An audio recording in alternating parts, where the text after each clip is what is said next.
Okay. Here we go. Welcome, welcome, one and all to yet another episode of WhickTV, a cross-ideological space where we come together to talk about the issues, both political and cultural, from the silly to the serious. And my guys, my gang, my friends, my ladies, we have a show for you today. Lav will be joining us shortly. She's going to be a little bit late. She let us know, but she will be here. Today, we are going to be talking about exploitation, in specifically when it comes to OnlyFans as well as streaming. Recently, there's been a lot of talk about how OnlyFans is uniquely exploitative in a lot of ways to its customer base. But I don't know if that's exactly true. I'm not sure if OnlyFans is any more or less exploitative than normally streaming. But I've gathered some people today to talk about it. So that's the topic at hand. That's what we're going to be discussing. I'm going to let each of these lovely individuals have a brief introduction, and then we'll just kind of get into it. And when Lav gets here, we'll toss her on and throw her to the wolves, so to speak. First and foremost, once again, back on my show, Brittany Simon. Hi. Hi. So you want us to give like our opening statements, just basically? A brief opening statement, tell people who you are, etc. Okay, perfect. Brittany Simon, commentary. I've been really meditating on the subject matter, and to be honest with you, I'm kind of conflicted because when I look up the term exploitative, it's about taking advantage of somebody. It's about mistreating somebody. And it's hard for me to say that the oldest job in the book, sex work or adult work, is any more exploitative than living in a capitalistic society. But I kind of want to have a conversation about that, and I'm excited to have it with you guys today about the intentionality of being unfair towards people, whether we're selling goods or our bodies. So that's what I'm interested to talk about. Whether it being goods or the goods, right? So we're going to talk about it. Mm-hmm. We're going to talk about it, and we'll get into it, and I'm sure it will be fun. Thank you for being here. I really appreciate you. Next up, no stranger to my show, Fairy Queen, please. So I, as some of you may have known, have elected to have a weird middle ground position, although that's not exactly true. I'm here to question the conceit of the question itself, which is the question of whether or not OnlyFans is more exploitative than streaming. And the question, of course, is exploitative to whom and for what purpose? And why do we care specifically about the word exploitation? In my mind, there are namely two reasons why we care about defining what exploitation is and defining something as being exploitative.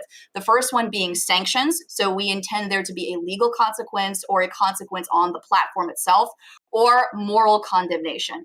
And in my opinion, the conceit of this conversation is in line with a trend that has been going on for months, if not well over a year. We have been discussing issues around, is OnlyFans exploitative? The way I understand it is most people understand that as being exploitative to the audience. Are the subscribers, are the users, are primarily the men who pay for OnlyFans being exploited? That's the way that most people understand that question. And I think that that to ask and frame this question again for the umpteenth millionth time on this platform is misogynistic. And I think that it's time for us to be back against it. We have been discussing, I do not deny the importance of discussing male loneliness, but we have had panels on this for months. We have discussed male loneliness for months. We have discussed male relationships for months. We have discussed incels. We have discussed the red pill for well over a couple of years. For us to then have this conversation about is OnlyFans exploitative to the subscribers, to me, to frame the conversation again in this way, is one that is designed again to cater to a largely male audience, for whom are more likely to donate and are more likely to be receptive to this message. In my opinion, these types of panels, and this is not necessarily the fault of Wick, it is the fault of the audience that is largely men in their early 20s to 30s, who want to hear about how they are being exploited for paying for the porn that they watch. And we have been feeding into this for quite literally years, and it needs to stop. We need to start hitting back against it. We need to start being more critical of the way that we engage in these conversations, because it doesn't just impact the sex workers who exist within these spaces. It impacts all women and their ability to function on these platforms. Okay, well, thanks for being here, and well, this is what we're going to talk about today, so we'll see how it goes. I appreciate you, and yeah, we'll see how it goes. Next up, we have Not so erudite. Go ahead.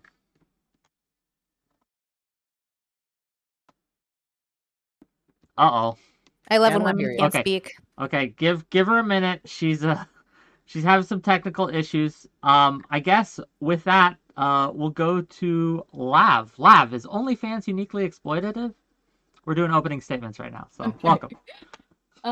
Yes, I think that OnlyFans is uniquely exploitative to the client, to the woman engaged in it, and yes, that's my position.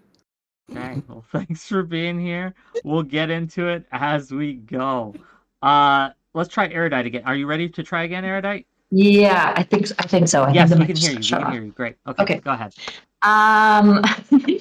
Is it uniquely exploitative? Yes. I would also agree that it is uniquely exploitative.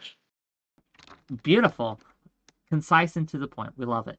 And last, but certainly not least, Rora Pickles. Go ahead. So I'm of the leaning that Twitch and other streaming platforms are more exploitative and facilitate parasocial relationships more than OnlyFans and similar platforms. However, I do believe it's unfair to both parties to view the consumer as a victim with no agency. Content creation platforms are part of the entertainment industry wherein the entertainer relies on creating a relatable brand identity that encourages consumers' loyalty and in turn produces income for the entertainer. Live streaming has a higher degree of accessibility and is more intimate, which encourages consumers to spend more time watching streams. Centering this conversation on consumers being exploited rather than the sex worker is problematic and is a false dichotomy. This is an environmental issue rather than an issue of content creators fostering a false sense of intimacy with their fan base.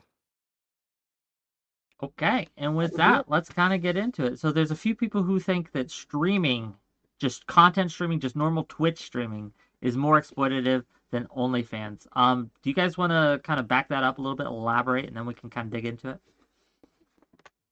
Sure, I have been in the streaming industry and I've been doing sex work for like 10 plus years off and on. And I definitely have a lot of anecdotal experience. I've also looked at some studies and stuff. I have very much seen that people get intimately attached to you when you're, say, streaming on Twitch for hours upon hours. They pick up on tiny things you do, and they start even filling in gaps of things that they think about you to fit whatever fantasy or image they may have of you. And I think that OnlyFans, although, is accessible, there is a paywall behind it. And I think that streaming being something free that you can just simply watch is a lot easier to develop those attachments and exploit. And I have seen it happen many times with, I'll just say, I've seen female content creators specifically exploit certain people and purposely develop attachments to soak them financially. So I think it's a bit more common. And although OnlyFans is most likely more mainstream than, say, Twitch or something, I definitely think it also probably happens with YouTubers. And I mean, I think we've all, as streamers, can agree that to some degree we've all technically exploited our fan bases. It could even be in like a super chat, for example. So that's my Super base. chat. So this man who just sent me a super chat for $3. Thank you, Remy. When is your OnlyFans happening? Excellent. Rick? It's not. But for $3, am I exploiting him right now? One could say. Are you reading just regular chats, or do you specifically focus on super chats?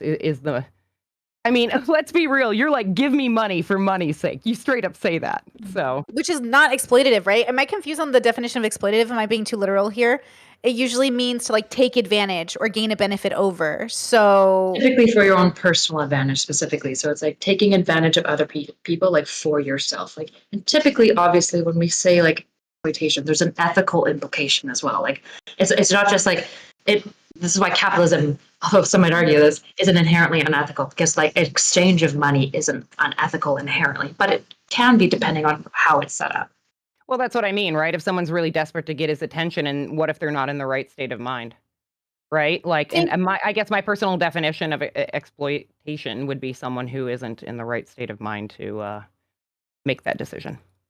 think that's a really, really good point that we really need to hit home when we're talking about exploitation. When we say being taken advantage of, what we mean is the person is making a transaction that they do not have the ability to make. They are not able to give consent fully in order to make that transaction. I don't think that this is necessarily true, because we don't only make laws for the most vulnerable populations, right? We make laws for general populations, because that's just what is best. So you don't need to be like a drooling retard to have for people to make sort of at least social laws to make you less exploitable, because any single the smartest people in the world can still get into cults, they can still get into MLMs, they can still do all these things. So you're not, I mean, it just becomes too subjective at that point. If we're really what we mostly do when it comes to like sanctioning these things is it's usually system wide. What we look at is there a system in place where nefarious actors have like the easiest level of access to take advantage of other individuals, and then how do we prevent that culture, that identity within the system and structure, whatever that system is, to not become exploitative in nature. So we cut off like little curves and ends to protect both client and producer. And I think one thing that's probably important to talk about here, because I feel like Fairy Queen kind of mentioned this of like the misogynist element. I think the OnlyFans conversation is really important, because I think OnlyFans is probably one of the more safe platforms for women to do sex work on.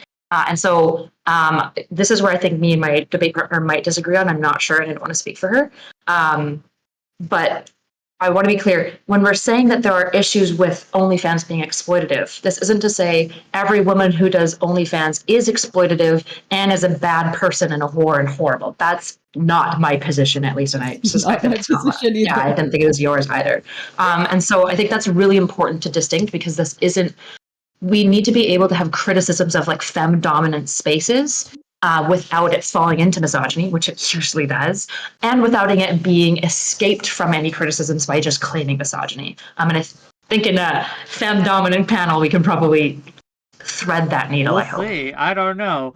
I guess my question in that case, right, would be what makes, because you're of the position that OnlyFans is uniquely exploitative more than just streaming in general. So given the fact that, as you just said, it's about the systems and things like that, what about OnlyFans and that model makes it any more or less exploitative than me streaming and promising, hey gang, if you want to hang out in my members only stream where we play video games and become friends, you can become a member of my YouTube channel, right? And then I'll have members only streams. You can feel closer to me. You can feel like more of a involved in my life. What about OnlyFans makes it worse? Well, obviously it's the feigned intimacy.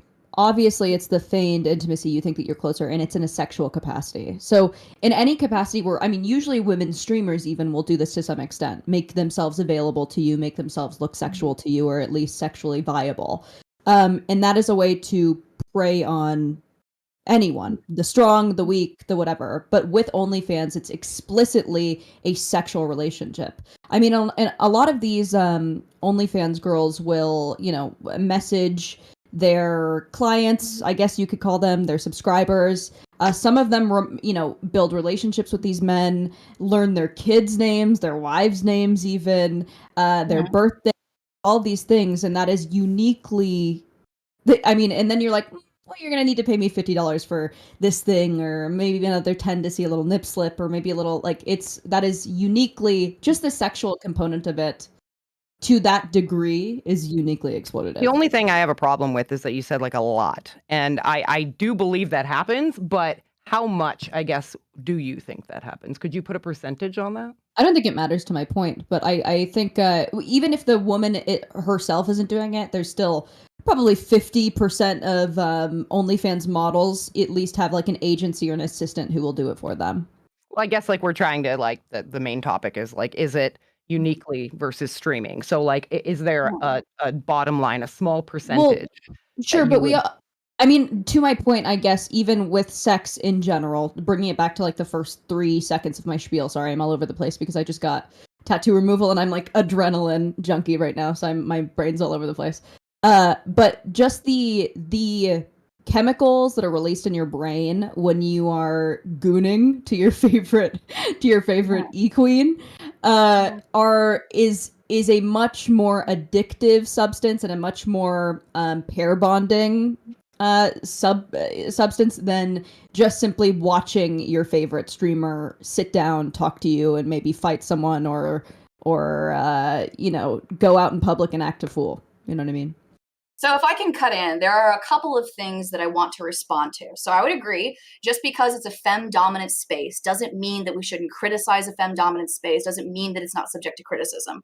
But my problem with OnlyFans, and the problem that I have with saying that the creator is the one exploiting the fans uniquely, ignores what I think is a problem that is systematic and endemic to all sex. And so I'm somebody like who has recently decided that I think I'm in a transitional phase. I'm welcome to talk to those of you who've done sex work before. In fact, I'm very interested to hear what your experiences are. But I believe I'm slowly becoming anti-sex work, and at least in terms of pornographic material. And to explain to you why, this is why. I believe that when you are engaging with someone sexually, including when you are engaging with a picture that they produce, that means that you have a moral duty to ensure their well-being, to ensure that the person is actually giving full consent. And to give you an example of why this is, we would treat somebody that takes a nude, that leaks nudes, that spreads revenge porn as somebody who is beyond the pale, because that person has violated their consent. Wait. We know that the person who is doing this, therefore, when you are going on to OnlyFans, whether you're going on to Pornhub, Xhamster, when you click on that video or when you subscribe, the problem is, even if it's true that the person is empowered and they want to be producing this content and they like doing it, I am in no position as a subscriber or user to actually know that. Okay. I don't know what's actually going on. I'm going to interject here because I'm confused at this point, and maybe a clarifying question. So are you saying, is your argument that if I'm like, hey, if I'm talking to a girl in DMs and I'm like, hey, I want to see some boobies, and they send me some pics with some boobies, what level of consent, like, is that enough consent? Like, do I have to get a contract signed? Like, what are we talking about, right? I think it's different when you are considering that if it's a subscription and a paywall. Like if you're just exchanging DMs with a person that you know personally, and you know this person, you have a personal relationship with this person, you actually know who they are, then you can safely assume that that person is more than likely consenting. But if it's a paywall, if it's a subscription, you don't know what's going on. Why? There is a very strong... Why? Because there's a possibility that the person talking to you is not the content creator. It's actually the boyfriend that's leaking revenge porn. It's somebody who's being drugged or who's being sex trafficked and their things are being leaked. Or it's the case that it is an OnlyFans star who legitimately did consent, but their content was stolen and it was leaked onto multiple platforms. And because I would argue that we have a higher level of moral responsibility when it comes to those we sexually engage with, I would say that if you choose to engage with that picture, and because you do not know if the person for sure is actually giving consent, it is almost always going to be the case that you, in fact, are the one exploiting the person on the screen, as opposed to the other way around. I mean, it's not even just like, it could be like their boyfriend doing revenge porn, but it also just could be someone who literally the only way that they can make money is through this, which is inherently exploitative. Is it really consent? Like, can you really have sex with a prostitute? Is she really consenting if the only thing that stands between her and paying her rent or being homeless is having sex with you? Is that really consent? I don't know. I think it's really important to talk about survival sex work versus privileged sex work. So we need to have two separate conversations, if I'm going to be real with you. As a privileged sex worker, I don't feel like I have a reason to speak for sex workers who are in survival mode, because that's so different. And also as a human being who has to have a job to pay rent, and I work 3 of them, OnlyFans being one of them, I should say adult work in general, I do this because it's, out of all the jobs in the world, that's like one of my favorites. So I do it from a very joyous place. So are we talking about survival sex workers or privileged sex workers? So I am saying that just me, like out in the world searching for pornography, if I come across a picture or content that you've produced, I don't know if you're a privileged sex worker. I don't know who you are. I don't know what your position is. You could be anyone. And because of that, I have a responsibility to assume, even if it's really true that you find this joyous to work and you love producing this work and you find it to be empowering, because I cannot know for sure that you are okay, it is wrong for me to sure I'm okay? Content. How do you know for sure that I, as a streamer who's sitting down, putting like a lot of effort into these streams, am doing it because I'm joyously streaming? Like, what about sex work in particular, or nude pictures in this case in particular, makes it more exploitative than me having to work a job that I don't want to do, right? So it's hard to In order to live, completely right? vocalize. It's hard to completely vocalize why we hold sex so sacred, but humans do. We just do. If your boss asks you to get a coffee, you're gonna be like, okay, I'm gonna go get a coffee. If your boss asks for a blowjob, you're gonna be like, hold on. And why is that? We know that intrinsically there is something sacred with our bodies, entering, exiting. There is something that we hold dear or holy that is somehow unexplainable, inexplicable. And I don't think we necessarily need to. I know that we're all like intellectuals. We want to like beat it in, right? We want to like really talk about what makes it different. But I think actionably, we don't really need to, because we all know that sex should be and is sacred to some extent, that our bodies are somehow sacred.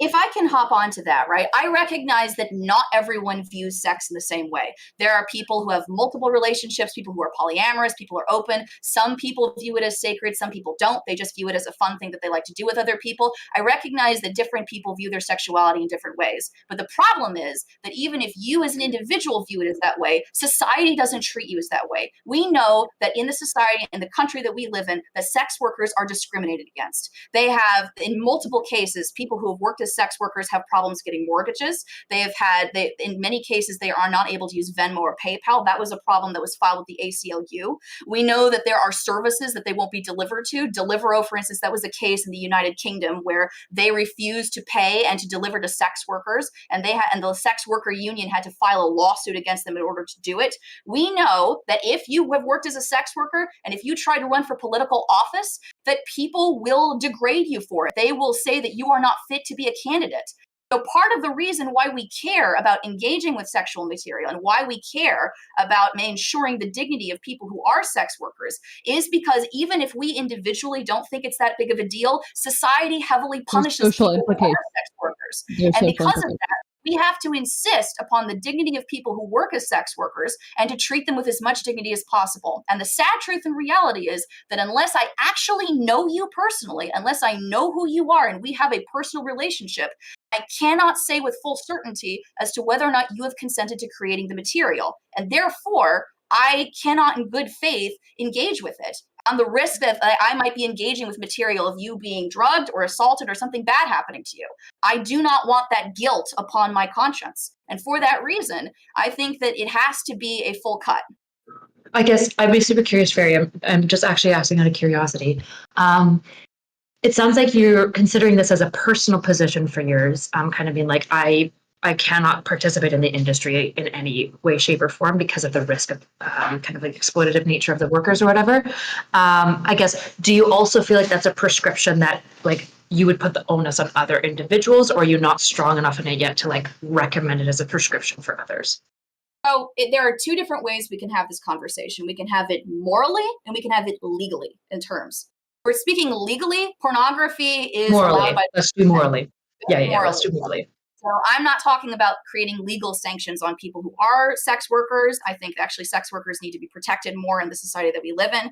But what I am saying is morally and ethically, I would put that as a prescription upon other people. So just I would to be say clear, that just to be clear, if you found out that someone was engaging, like a consumer, someone was a consumer of OnlyFans, you would judge them morally for it. You would they are making a moral mistake. So doing yes, a moral wrong. Yes. Okay. Yes. Yes. And no. So like I'm going to explain, and I'll explain why. So yes, because that's what I believe. That's my position. But the second piece of this is I think that it is simply a fact that most people have been exposed to pornography at young ages, and a lot of people have used it throughout their lives. That is consistent with a lot of the way most people have lived, have discovered their sexuality throughout their history. I think it would be hypocritical for me to say that anyone who has ever engaged in pornography or who has ever looked it up is a hypocrite and a bad person. But what I would say is that as an adult, once you realize that this is a moral and ethical responsibility, that informed consent is the number one thing that we should care about when you are engaging with someone sexually, you should care about what is happening to the person. And because you cannot be sure about what's happening to the person, you should make the moral adult developed decision to not engage. I I think understand. even if you're looking at it like completely logically outside of like a moral or even a Christian perspective or even like horrors or stupid perspective, OnlyFans and things like it inherently mess up the incentive structure and social structure of everyday relationships between two people in general. Right now we're living in a world where our birth rates are constantly declining. Men are extremely lonely. Women are extremely lonely. I think a lot of that has to do with pornography. I think a lot of that has to do with the fact that a man can have a relationship with basically a sex robot online who only exists to them as some sort of sexual being. That's a problem. When you can pay for something like that, that becomes a problem to greater society. We pair bond less. People are getting married less. It's destroying the nuclear family in a way that is like very trackable. And that's a problem. You know, I will say, I think it's interesting that every generation blames it on some sort of like sexual liberation instead of like the accountability for like knowing the self and acting in accordance to like with discipline. Maybe I'm just like a little too philosophy here, but like my parents would say divorce rates of the boomers happened because of the like feminist movement of the 60s and like the free love movement of the 60s, right? And like everyone blames some sort of revolution on some sort of decline, but it's not a decline, it's a change. And because we adapt, we're adapting. I don't think it's a decline. I think it's just another cycle of history in which things aren't perfect and they never were. And there's no point in history where we could look back and think as women, we would be doing better. This is the best time to be a woman. This is the best time to be a minority. This is the best time to be alive, even if you're a man. Like, this is the best time to be a person. You have the most choice. And I'm not that's even what's paralyzing, right? I'm not even saying it's I'm just saying it is consequential. It just is consequential, regardless of whether or not But that's we don't know positive or that. We don't know. we do. No, in a healthy society, you could have all these things and have a completely different relationship. We're not a healthy society, and porn isn't the reason we're not healthy. It's a symptom, the way you're interacting with that porn, Sure. to have a bad relationship with it, just like with drugs or streaming. Like, I'm really concerned that minors are watching streamers. I'm concerned that like children are more likely to be exploited by their relationships, like with Colleen Ballinger, and that happened recently with her scandal in teenagers. I'm concerned with children having access. One of the reasons I love OF is I know you have to be 18 plus to join. The reason my Patreon is 18 plus, even though it's not adult work, is because I don't want children on my Discord. Like, I work really hard to kick minors out of my community, and I love that they are interested in learning, but it's not your time, and I'm not your content creator, right? So for content creators and streamers that explicitly exploit children and childlike audiences, I'm more concerned about them than adult women or men, you know, having adult customers who engage in their business. Like, we live in a business, like, this is economy, right? Like I'm trying to just say, like, we're trying to make money. And as long as you don't have the intention of exploiting your clientele, I think you're probably doing okay. But I can't exactly blame people also for not knowing that you don't only have to make money by exploiting people. Or did you guys hear the rumor of the girl, the Ruby Rose girl who made like allegedly 60 to 90? Okay, totally fake, right? It came out today on Adam 22. Totally a fake story for branding, made Marketing. her more money than she's ever made, right? Great story, though. I love the sensationalism. That's like marketing. That's what people want. They want sensationalism. And by the way, I've made more super chats today than I have in like a week because everyone thought it was funny that they were being exploited. So I just made money off of this conversation. Beautiful. Because that's You want to just like be the reality. exploited, gang. You could do that by Your super audience chatting doesn't to your want favorite. to be, well, your audience also wants to be treated with the agency. Like, they're adults. They know what they're doing. They can give me $5 or they don't have to. That's the joy of it. They don't have to. I think that there's room for you, like people like you, Brittany, to be like a nihilist or an absurdist, right? I think that there's definitely room for that. I think that you will continue to thrive however you want to thrive. However, there are some of us that want to mold society in a way that we think that would be helpful for next I do generations. too, though. I want to mold society to be healthier, not to reject things they don't have a healthy relationship healthy with. in your view. Well, healthy. If I can cut in, so I think A moment though, because I want to tie this into the actual topic, right? Because this is an important point, and I'll let you respond first, Fairy Queen, and then you can go as you will. But Brittany's point about how, at least with OnlyFans and other such services, there is a larger gate, to protect minors from that than there is on Twitch, on YouTube, or on other streaming sites, right? And when it comes to exploiting your audience, we can all recognize that children are probably more likely to be exploitable than an adult is. We protect them for a reason. So given that I can tell you personal anecdotes of people who I know whose kids have spent thousands of dollars on gambling for games, or spent hundreds of dollars to play on a stream with their favorite streamer, right? Literally spent hundreds of dollars to be able to go on stream and play with their favorite streamer.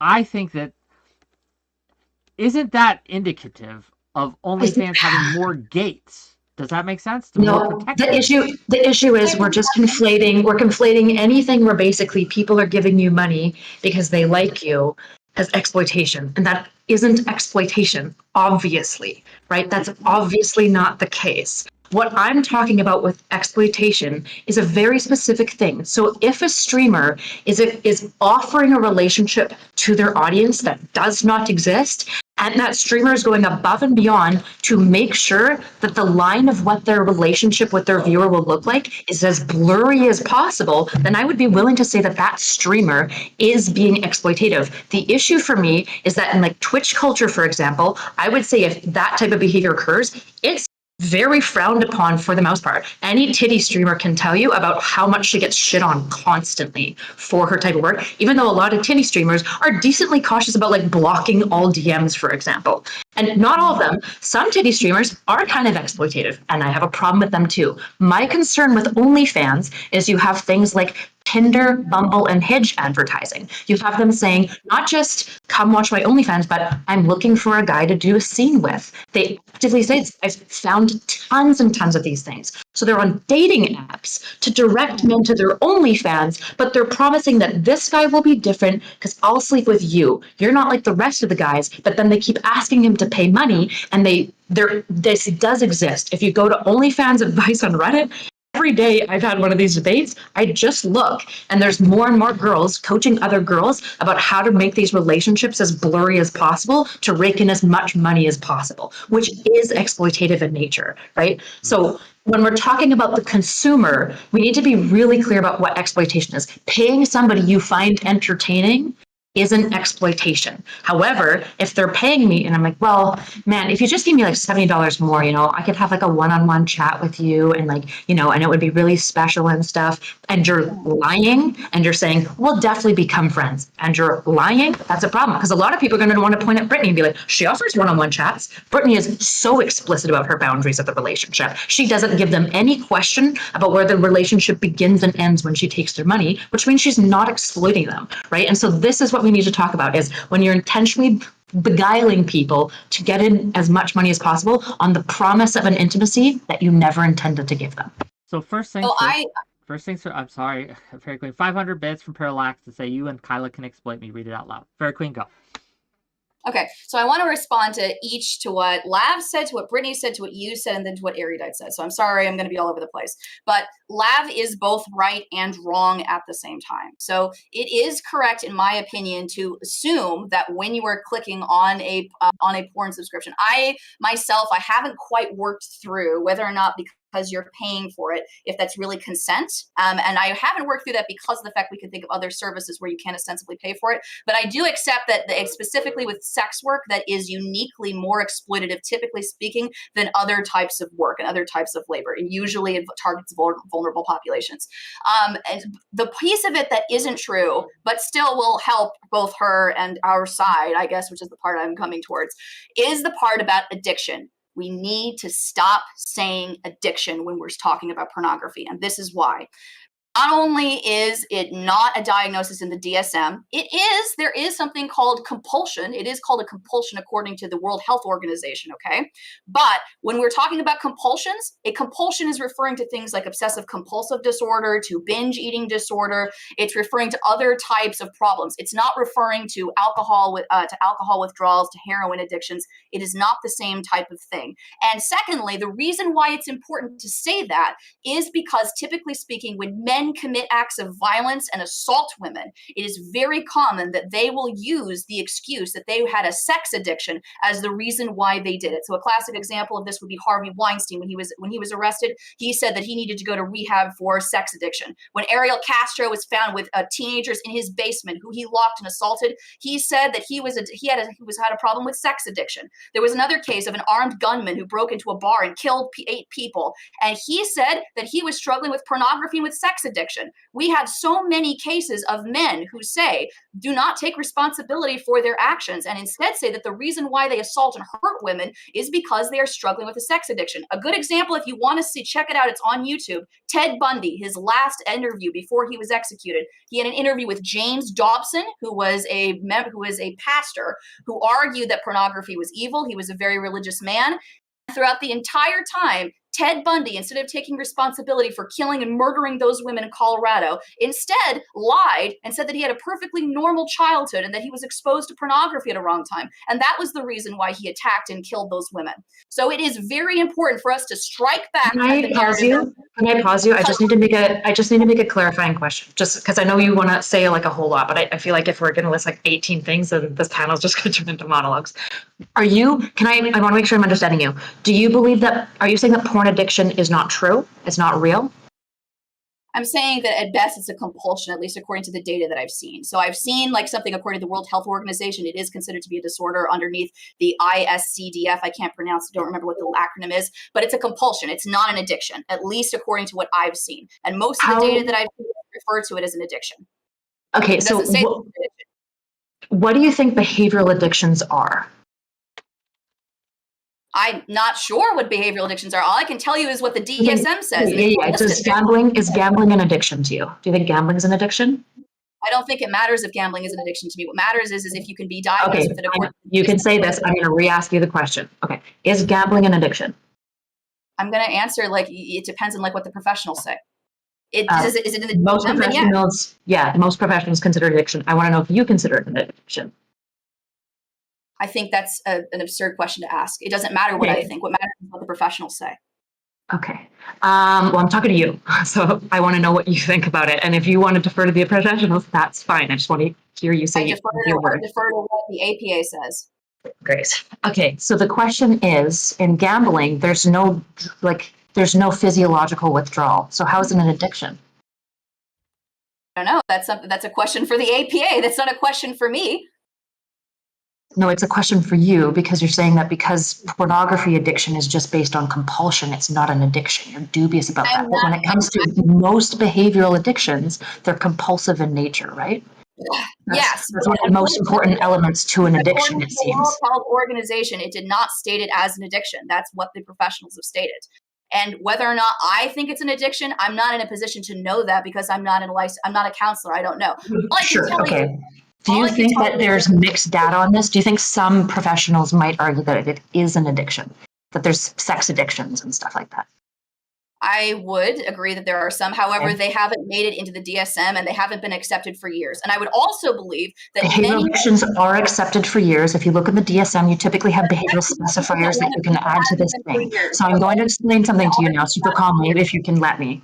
So it's really important to understand that tegmental activation is important for any sort of compulsive type behavior. So tegmental activation occurs in OCD, and it also occurs in all forms of addiction, which means that all forms of addiction, substance and behavioral, have a compulsive element to it. This is why when like addicts say something, for example, like I couldn't not use, it's not impulsive, it's compulsive. It's like an itch they can't not scratch, right? And it seems to be the case that there's tegmental activation with things like porn and sex addiction, gambling addiction as well, because for us to understand how behaviors can be addicting, it can't just be based off of physiological withdrawal. And the compulsive model is one of the most dominant leading models because it has neuroscientific evidence for it. So just to be clear, I really don't want like people walking away with this thinking porn addiction isn't real. It seems like it is, but it's not like this. Do we need to like ruminate on the porn addiction aspect to like, I guess for Fairy to make the point that it could be a thing, an excuse that people use to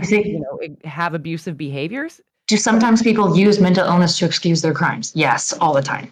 Yeah, okay. but does We it have to hold them actually accountable, right? Doesn't mean that the mental illness doesn't exist though, right? I want to try my best. I want to try my best to wrangle this, reach it way back and pull us back, right, to talk about streaming, OnlyFans, and exploitation. So regardless of whether or not, right, because even in this, right, sex addiction, whether you believe it or not, gambling addiction, whether you believe it or not, streaming and OnlyFans both try to engage people to compulsively, right, check out your content compulsively, right?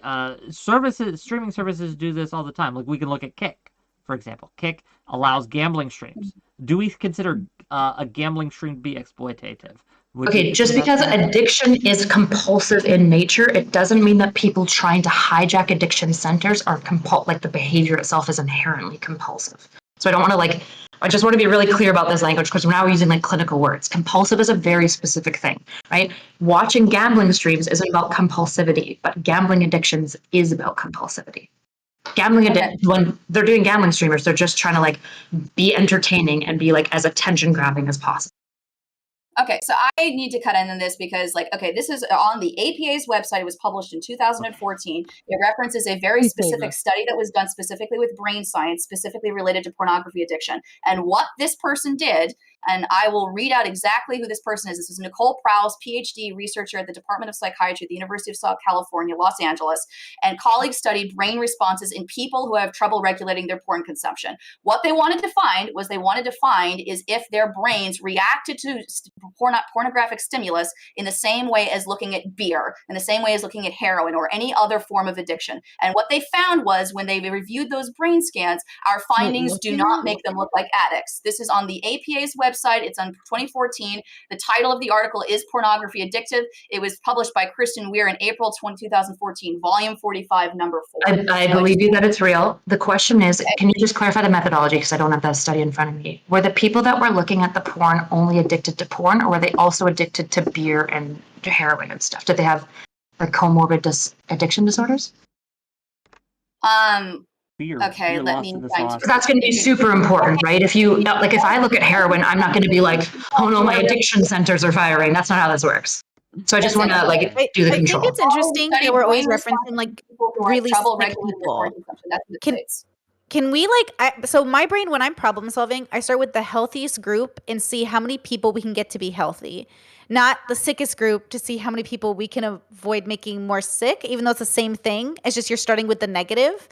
So we're starting with addiction and the worst kind, and we're starting with the worst people, but we're also not taking into consideration that a lot of the people on OF are taught to do business this way by the same people that sell you products at Walmart. They're taught to do business this way by the same people that sell you video games. They're taught to do business this way. One of the reasons I always argue that I'm a middle-class YouTuber and OnlyFans girl is because I don't do those things, but I always refer to my paycheck as total proof that I'm not doing it, right? But I can't do it in good conscience. And I wear my wedding ring in my stuff, and I don't change my lifestyle, and I make it really clear. And I have, by the way, gone on a date with somebody in my OnlyFans audience because he asked me out and we had stuff in common, so why not? But it wasn't a match, right? I'm not opposed to you dating a sex worker. Sex workers need love too.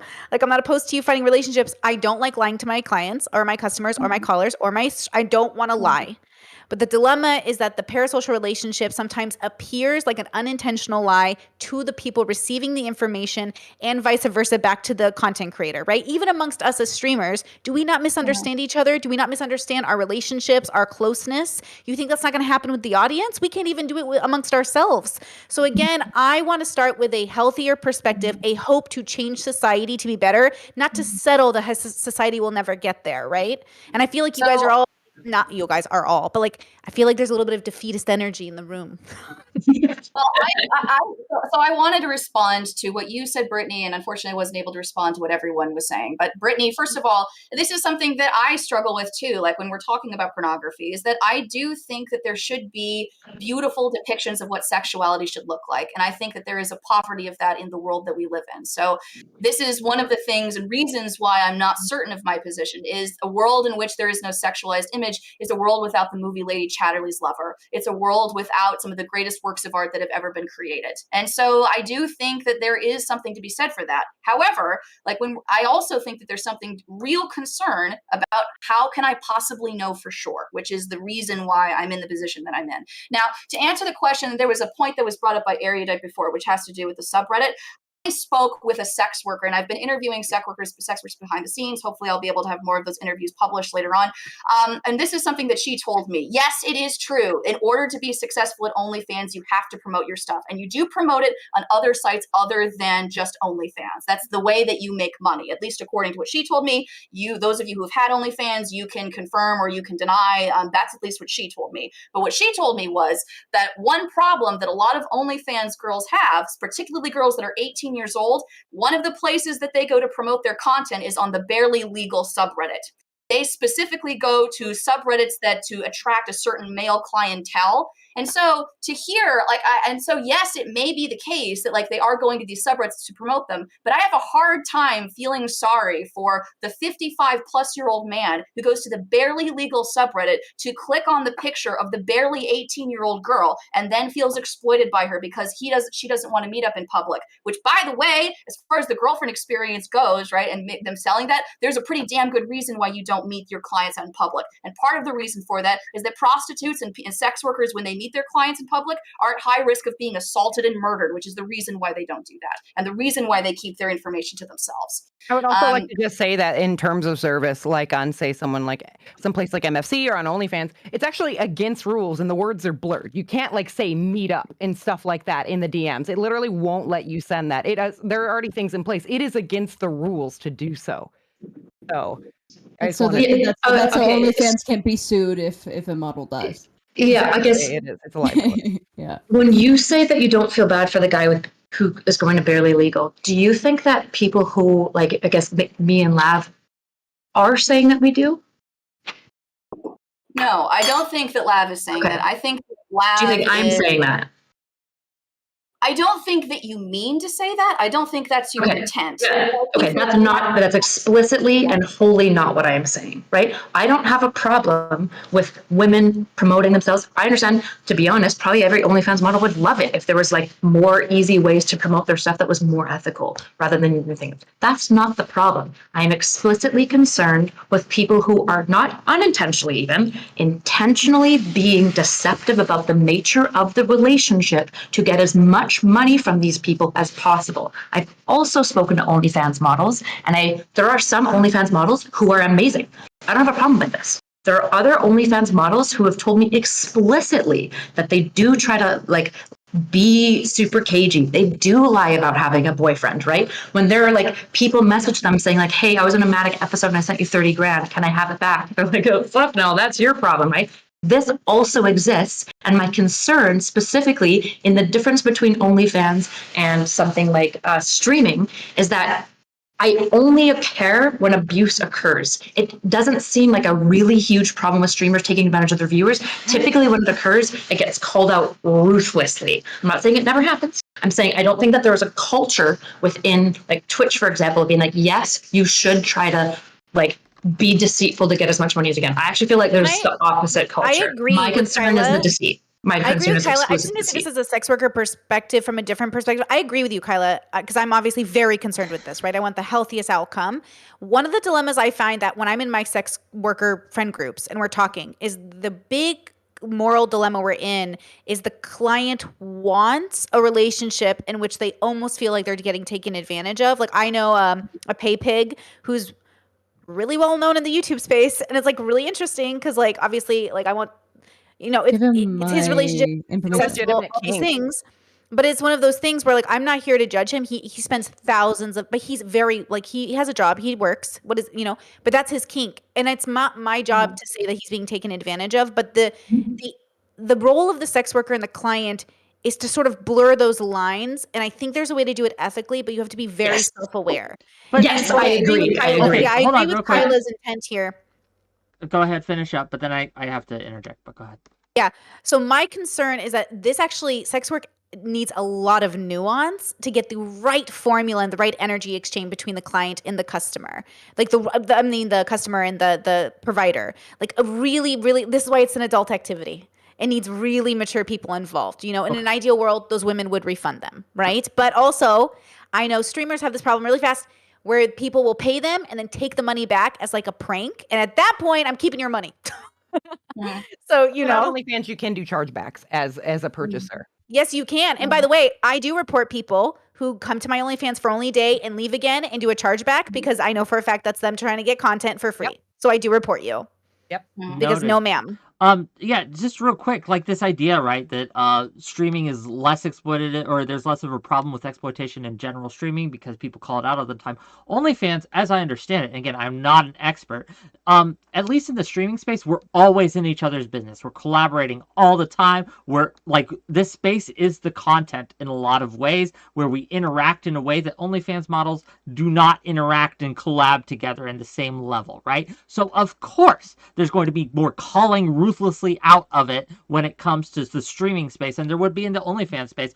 OnlyFans aren't in the habit of making content based on other OnlyFans content, right? That's not the habit here. However, in the streaming space, at least when I exist in, React streaming is the thing. It's the meta. It's obviously going to be called out much more in this space, not because of there's different levels of exploitation, but because that's just how the space works. So my argument here and my concern here is I can give you instances where people have explicitly lied to their audience, saying, hey, we can have a better relationship. You can be part of my community. You can be great and ingratiated. You can play games with me. I will be your friend. But it is, by its very nature, not true. It's false. But it's more insidious because it's harder to see, right? And more people it's just more people just shrug their shoulders at it than the OnlyFans thing. We only get outraged when the sex workers. Here's the thing. Yeah, I actually think the call out nature is probably worse because I think it creates incentive structures where we have like content creators literally parasitically trying to like tear each other down just for content. And I don't want sex workers to have to like deal with everything else that they do and then also be like backstabbing each other. That's not what I want. But for example, if you offer a girlfriend experience, be about it. That's it. If you offer a FinDom experience, just be explicit about that. I have no problem negotiating with your clients anything that you would like to do for the most part. Like, for the most part, obviously. That's not the problem. The problem is lack of disclaimers and intentionally, deceitfully trying to offer a girlfriend experience, but not tell them that that's what it is, and making it seem like, you know, maybe we'll meet up, maybe we'll have sex at time, maybe you're special. That is exclusively and only my problem. And I would like to see, for example, OnlyFans saying you must disclaim the nature of like what your clientele relationship will be with your client. If I can add to this, I think that is certainly, I think that we're trying to be like a very, I think that there is a reality also to acknowledge that even if you are doing everything you can, I still think that there's a level of exploitation because you are keeping someone from having those real relationships in real life with a real woman. Disagree. So, well, I disagree. I think like there was a stat that said like 80-something% of people who consume OnlyFans are in relationships. It makes sense that you guys would disagree because that's basically what the panel is about. But I think that I think ultimately, when we want to live in a more healthy society, we talk about pair bonding, we talk about marriage, we talk about children with two parents in the home. That is not happening right now. For whatever inexplicable reason, you don't have to blame it on porn, you don't have to blame it on OnlyFans. Obviously, it's a symptom of a bigger problem, but it's a symptom that's become very pervasive in our society and our cultural makeup. It's very big in the zeitgeist right now, right? So I think that that's a problem when there's a lot of men who, especially after COVID, especially after having to stay at home, are like, you know what, I actually can just watch porn. I actually can just have a relationship with this person. And there's no incentive structure to go out, to go date, to wash yourself, to make any money, to do all these things because you can have someone who doesn't really care about any of those things living in your screen. Well, I think that's a problem. I think that's exploitative, even if it's consequential, even if you don't call it just, even if the two people don't realize the exploitation going on. Okay, I just need to say this. Since the beginning of time, sex work being the oldest age, like the oldest job in the book, okay? Women and sex workers have been exploited. I don't know why we're turning it around now as if they've been the abusers this whole time. OnlyFans is a new version of it in which they are still being exploited. You're taking it personally. I've never said that. I didn't take it personally. Well, I think that I think that you've gotten a lot of personal feedback on this. You have. No. I know that you got it. I've never said anything like that. In fact, I am way more on the side of the sex worker. That's what my whole fucking platform is about. No, I'm saying the argument. I'm saying the title of the stream, girl. Like, I'm not taking it personal. I'm talking about the title of the stream. Yeah, I don't think anyone's doing that here. Well, I'm bringing it up in the conversation for the discussion. Okay. I'm not saying anyone's doing it. I'm adding to the discussion. Okay, when you said we, I just assumed that we were in the same place. Okay, what I'm trying to say is like there's this narrative that happens around this subject matter in which all of a sudden these women are exploiting these victims that have been men, let's say, we'll gender it for the sake of this conversation. But over time, it has always been the reverse, and I don't want this narrative to spin what's statistically been happening to sex workers over time as if they have not been exploited and finally found a niche in order to take power back and to do it in a safety way. And obviously I agree with Kyla. I want everyone to be safe through the process, but we also have to understand that we are a reflection of society. So these sex workers have been taught this way, to be this way, probably by men who have taught them this is how you take advantage of men, like Andrew Tate, who used to fill out the he also used to send messages on behalf of his sex workers, right? So like even Andrew Tate is a promoter of this model. So it's not with men or women or OnlyFans models or not. It's with the groups of people who think this is still ethical. They need to be tackled. And everyone who's not doing that doesn't need to be lumped into that. And so again, I want to target the actual source of the issue and rework it so they don't get promoted to the top. Though, if you live in a capitalistic world like we do, the top is who makes the most money. Yep. And frankly, they are going to win that game every time if that's the game we're playing. If I want to cut in, like, and I genuinely don't know, everything that I can tell you about OnlyFans is based off of what my friends have told me and based off of like the data like that I have looked at. So I am very concerned as to how safe OnlyFans actually is. I understand it's empowering because the sex worker, it has their own platform, because there's a paywall, because they are in control as opposed to working for an industry. But there are some unique challenges that come with that. And one of them is like this is something I read in a study, it's called the gigification of work, right? One thing I've wondered, and this is a genuine question, are there unions? Can you unionize as an OnlyFans worker? Is there a sex worker union that you can join? Okay, No. I'm from America. You think we focus on unions? Like, I don't know, girl. Like, is this really that important? I'm an That's independent. sort of what America is for. But like, I'm Yes, not it is. focused on unions. I just feel like this is a weird conversation to have around people that want to be super No, independent. It does matter. And there Well, are unions. That's not true. There are sex worker unions. And what So happens that's fine. is that But like, you're insinuating as if this would make it better for everyone, and this is not what every sex worker wants. I just want the amount of freedom to go around, just like being a YouTuber, guys. My OnlyFans feels just like streaming to me, right? I work as a teacher. Not every teacher wants to be a part of the Of teachers course, union. right. Yeah. But I'm Not saying, like, everyone do streamers need a the union fact- if OnlyFans models do? Like, what are we doing here? I'm saying that, like, even if you individually as a worker do not want to be a part of the union, it is still good for your benefit that a union exists. So that when your stuff gets leaked, so that when something happens to you, you have a group of people who can legally lobby for you and can sue people on your So, behalf. That's first why of it all, matters. again, Sex this worker is very unions. important, and I don't know how to tell you this. Leaks are kind of great for business. Like, okay, they're not, if you are an OnlyFans model, my leaks bring in more business, obviously. It's not ideal, but it's also the reason you get more business because people go to leak websites that are made for OnlyFans models specifically to look at their work and then they want more. But if you want, OnlyFans does allow you to reach out to their, like, help their people and they'll allegedly help on your behalf. So again, depending on how you're running your business, you think about leaks of a normal job, like your OnlyFans is meant to be seen and consumed. That's why these girls go on Fresh and Fit and whatever podcast, right? Even though they're being degraded, they're also being paid so much more by going on. Because even though it's the exchange you make for the industry you're in, just like streaming, you lose sleep, you stream at all times, you have to be on degrade camera. There's yourself in a lot of in ways. ways you really do. Like, I don't You know why do. we're pretending like as But streamers, that our feels life like isn't under fire, environmentalist, our though. personal choices aren't under fire, our mental health is under fire. Where people make videos about us, you know what I mean? Can we Telling us Laura- about Yeah, our mental health, 5-hour long myself videos included. about us. Yes, Laura I has remember. Yeah, like we all do I that. had, We all like, do my it. content ripped and leaked in like customs that were very specific and maybe a little weird and embarrassing. And then the person who pays me for that custom then puts it on a website. And though I'm not going to list what websites, but it's a branded one that you know of without my consent. And it was incredibly humiliating and degrading. I can And see I am that. not A of picture I of was- me from when I was 18 is on Pornhub as an ad. Okay, I can see the issues with that. There are like you can advocate for people to like represent you in a better way. I kind of take the opinion of like if you put your nudes on the internet, get ready for everybody to see them. If you send a nude on a cell phone, get ready. Like that's kind of my philosophy. That's how I'm going to raise my kids, right? But I get it. That is true. That may be true, but there are many cases of like where other sex workers have needed unions. An example of this was the Deliveroo scandal in the UK. That's great, but what does that have to do with today's topic? Unions? It has to do with the fact that it's exploitative to the workers. Yes, but and streamers need unions. Like we're doing this OnlyFans cool if versus we had streaming. one. Actually, you know what? I will be very honest with you. Like this is like non-tangential. I actually think that for certain demographics of streamers and certain demographics of people that want to be on this platform, it would be nice if there was a group of people that banded together and said that they were tired of the way that they were being treated on this platform. And even if they didn't agree with everything that happened to them, they decided that they would stick together and they would band together. We need a Twitch Volturi.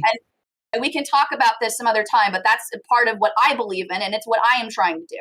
So, yes, I do think that unions are important. I do think banding together is important if you're all facing a similar issue. I believe, and I know this may be a difference, but I think that even though you do have individual responsibility, I think that if you can do something to help the other people who are in your community, that you should. And you should give a damn about what happens to them. And yes, yeah, I agree with you. You're just moralizing it. Like you're putting yourself on a pedestal of like you care more, but we care in different ways, right? It's not about caring more. We all care. None of us are sociopaths. We're all, well, that's rude. Let me ask you a question. And this is really this is a question directed at you and at Kyla, and this has to do with the question of the disclaimer on the website, okay? So let's suppose, for instance, that you do find an OnlyFans creator, and she does sell the girlfriend experience, and it is blurry. What should happen to that person? What do you mean? I mean, okay, she's exploiting her workers. What should happen? Should she go to jail? Should she have a fine? Should she be kicked off the platform? No, she should be hung. I don't believe in legal repercussions. Like, I really don't believe, like, outside of, like, if you want to move society in that direction, I just think ultimately people have different values, and I would recommend. Let me explain why I'm asking, okay? Because the corollary to the OnlyFans creator who is selling an experience they can't possibly provide is not a drug dealer. It's not somebody selling alcohol. It's a fortune teller.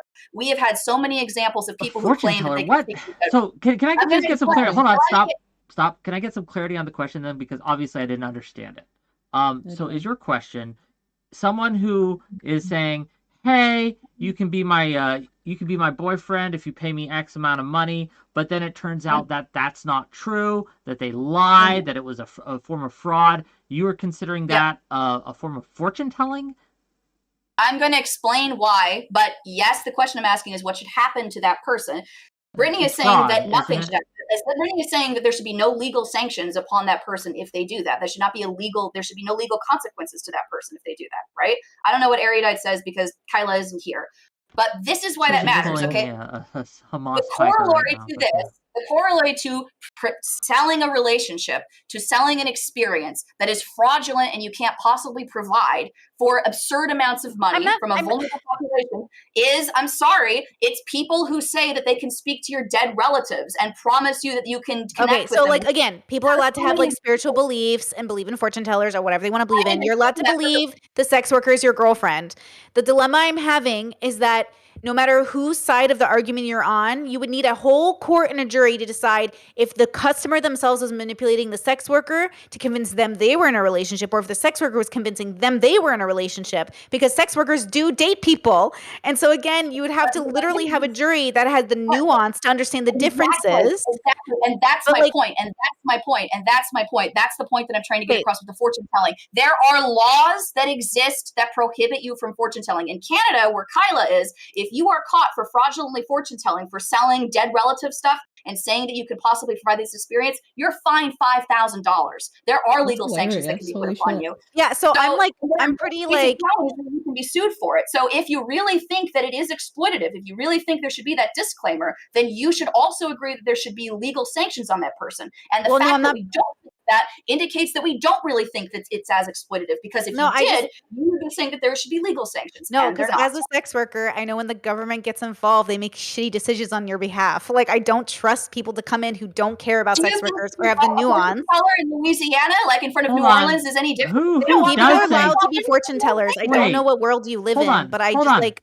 Hold on, please. Because this is blowing my mind here. Who thinks, right? If someone commits fraud, I don't care about the fortune teller shit. This is fraud. If you offer a product and the person does not get that product, right? That's fraud.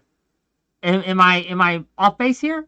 Is that not true? I agree that fraud is wrong. But again, with sex work, the nuance has to be there, Wick, because customers want the girlfriend experience. They want to be convinced beyond a shadow of doubt that you're dating them, even if you even aren't. That's why, like, you have to have consent negotiations. It's you why should just get a girlfriend then. Yes, should but just the get a real problem is girlfriend. like not everybody wants the commitment of a girlfriend, dude. Like I don't know what to tell you. Some people just have lovers. Some people just have sex workers. Some people have. That's what's so cool about the world is like if you're really nuanced and adult enough and mature enough, you can have a very unique lived experience for the short time you're on Earth. But if you start freaking out and everyone does things out of fear, then we're not going to get there. And morals differ from person to person. Everyone has different morals, and so you have to engage with people that share your values and morals, so you both know what you're consenting to. Sure, but there needs to be generalities because that's how laws exist. That's Well, how we but make right, legislation. but like, If are I we on say a I panel don't to think argue murder's that laws? bad, I don't really. I think that's definitely a part of it. If we're talking about exploitation, we're going to talk about the consequences of it, right? Okay, so I think that I'm gonna be real. I think this is like I feel like this is the part of the performity as like streamers that I think is a kind of a joke. Like none of us are in law. None of us are Wait. fucking act like we're not doing Yeah, these you things. always, but we but can you always go to this place of like nothing Because matters. Why am I here? Because it You don't starts have with to the be here. It starts with how you see each other. I see human beings as complex creatures who don't even know what they want half the time. So in order to get people what they want, they first have to know themselves. And then the law should follow the healthy version of the human, not the sickest part of the like society, right? So we wouldn't like like laws made out of fear are a mistake. And so again, it's like we need these things because I'm afraid. I'm afraid. Well, but in these I'm circumstances, sorry, it but sounds like I it's gonna cause understand more where this harm is than coming good. from. I understand and I agree that laws should exist for the benefit of humanity, but also they are based off of definitions like exploitation, right? Yes. So if you think so, and this is and I don't think you're necessary. It sounds like you're changing your position maybe a little bit, but if if she is saying that this is highly exploitative for the content creator to be selling this experience, to be committing fraud basically with all of these users, then that means, legally speaking, if we're comparing it to other examples of people that do this, that she should say that there should be legal sanctions. And yet the fact of the matter is that isn't what's happening. And But there should be. So I'll give you an example. But When that Slicker guy, I think that was his name, Slicker guy, basically stole $30,000 from people, right?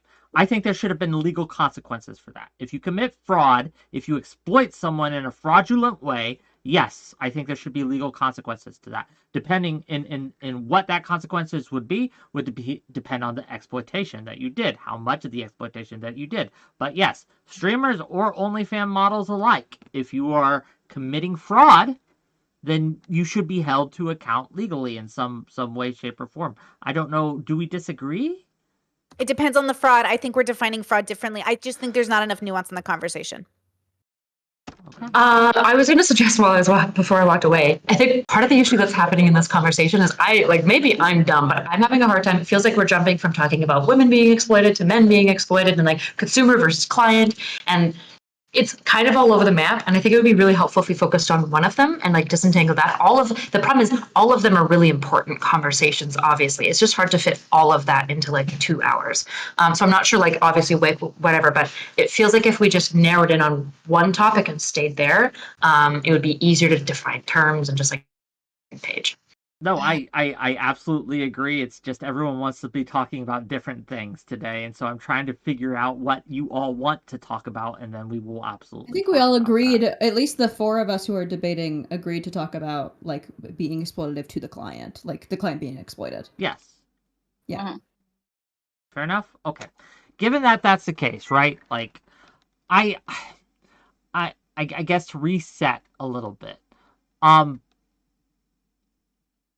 I don't know exactly what, for those of you who think OnlyFans is uniquely exploitative, what changes would you like to see to the system? What regulations would you like to see put in place to counteract this? What would you like to see changed on a systemic level to make this less the case, that it was less exploitative? I think every OnlyFans girl should be hung in town square.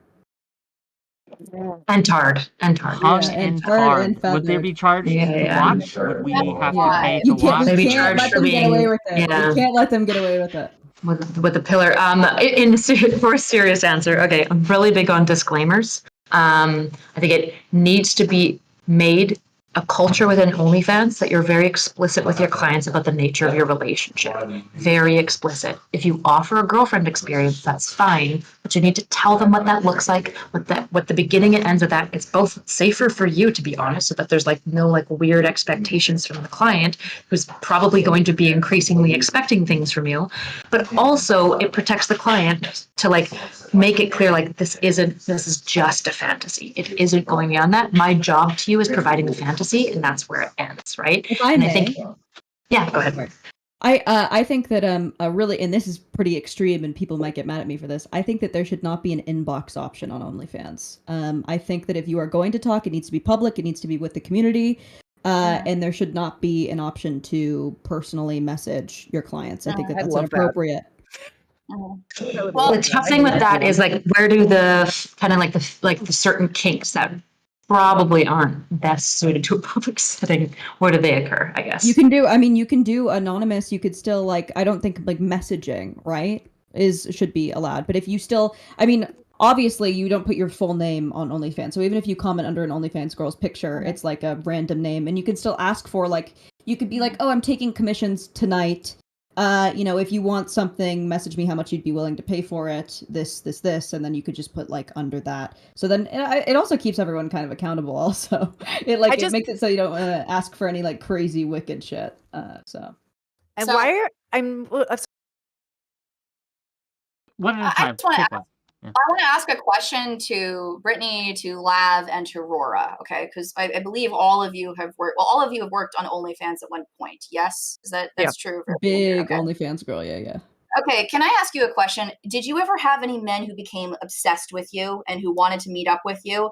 And was that because you promised them a girlfriend experience, or did they react this way to messages that you send everyone? Just curious. I have never, ever enabled any kind of OnlyFans or GF experience. I have been very explicit with my boundaries, and I found that the people who tended to push my boundaries the most were people who were a bit more aggressive, and I was very clear on it. It's almost like as if the ones I set the boundaries with the most, they were like, how can I push these rules? So that's my personal experience, though, and I am definitely on the line of like, I've never offered any kind of weird blurry lines. I've been very clear, and I have most definitely had my boundaries pushed.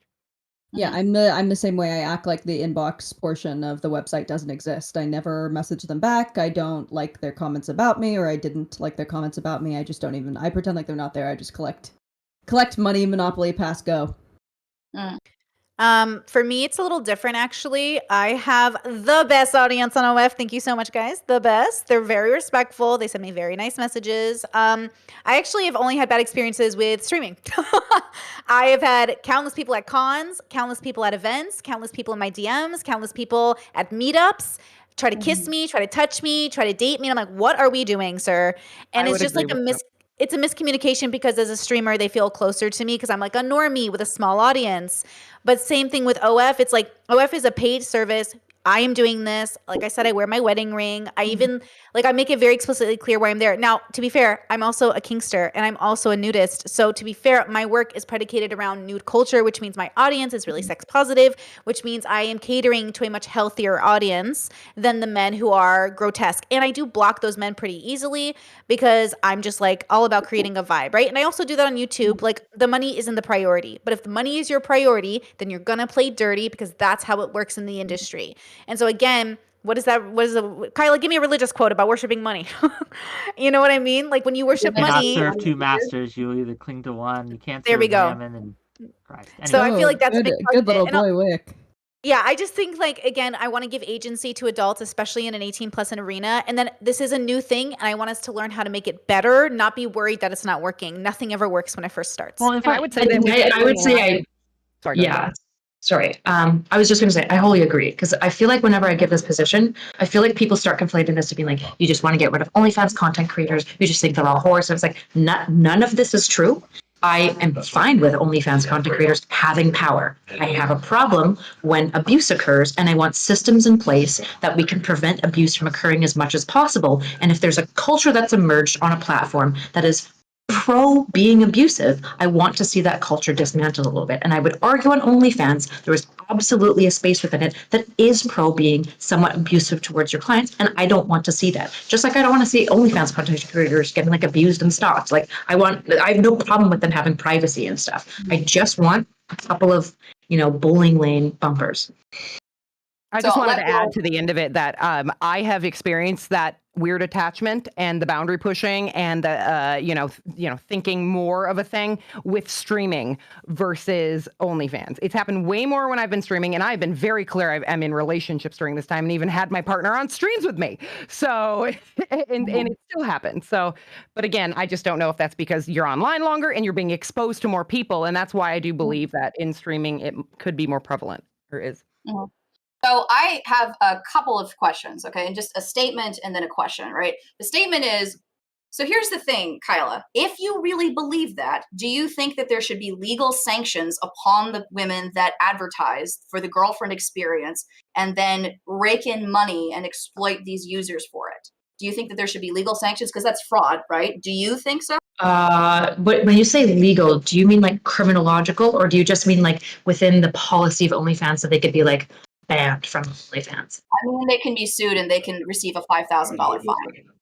I mean, if you can establish that fraud has happened, sure. I mean, if they're doing fraud, but what I really want is OnlyFans policy to improve. I want to see like them being moderated. So if it's like being clear that that behavior is occurring or something like that, that there's like a warning and a ban, for example, for like 3 days. The way like most platforms kind of manage their community and their space. To be very clear, I don't think that it's fraud. I think that like what Brittany said, some other sex workers have said that you know what you're signing up for when you go there. You know this is OnlyFans. You understand what the deal is, right? That's my entire point. No, hold on. That's my entire point. With Brittany and with Laura, you know exactly what's going on. That is not the case for all content creators, and there's absolutely a culture within an OF that is intentionally blurry about this. Intentionally. Not blurring the relationship for fantasy explicitly, where they say, I'm going to give you a girlfriend experience. They just talk to you like they might become your girlfriend because they're leaning on the blurriness. So I don't have a problem with Brittany. I don't have a problem with Laura at all. I think they're doing a great job. Okay, but then in order for you to be consistent on that position, you should want legal sanctions upon the people, because we can find examples of other people when they perform fraudulent actions. And We should shoot them dead. Okay. Well, Let me answer for Kyla. Kyla wants to kill them. Yeah, I want to kill all women, all of them. Legal sanctions is This isn't consistent. If it's fraud, hold on. If it's fraud, that's a problem. You're saying it's fraud. You can probably bring him to small claims court. Sure, bring him to small claims court. Sure, I guess they could go to yeah. If it's fraud, okay, hang on. I need to. I want them to be liable for fraud. Sure. Okay, because in Canada, if you are found fraudulently fortune telling and you try to extract money out of people for thousands of dollars, promising that you can speak to their dead relatives beyond the grave, you can be held to account for $5,000 and you can be held liable for fraud. That is a thing that I think that's sort of silly to do to fortune tellers also, though. I think that's just sort of I honestly silly. do too. But the point is, right, if you genuinely believe that that is the case, that is the only logical consistent decision to make. And I think depends on how. Well, the issue is you're loading this, right? Like there's a loading that's happening here, which is that like I don't really know what you mean when you say fraud, because if your definition is fraud is a lot broader than mine, then for you to be consistent about fraud, maybe you have to take those claims. But if that's not the operating definition I'm working on, then I don't necessarily have to like bite any of these things for consistency. Of fraud? And do you think that they are committing fraud? What is your I want to. Can you imagine going to a judge and being like, my cum wasn't like good enough, and I spent $50, so I'd like that money back. Some would try.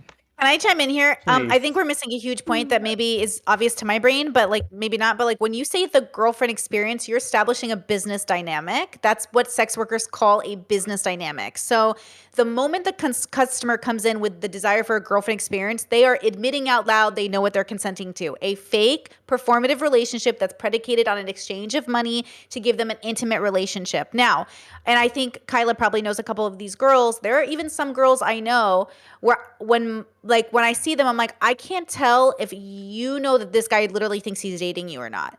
And I need you to explain to him that you're not dating him. But at the same time, I've heard from some sex workers, the client doesn't want to be told or explicitly because again, you can't tell if sometimes it's hard to tell, is the client aware and like that doesn't need to be said, or do they need it to be sat down and explained to? Because if they're coming in with the girlfriend experience in mind, then they already know they're coming in for a business. I think it's more similar to like diet pills or like diet food, where like we know it's not like the healthiest for you, but it's like a way that we get around kind of like selling people a fantasy if you're going to get skinny eating these bars.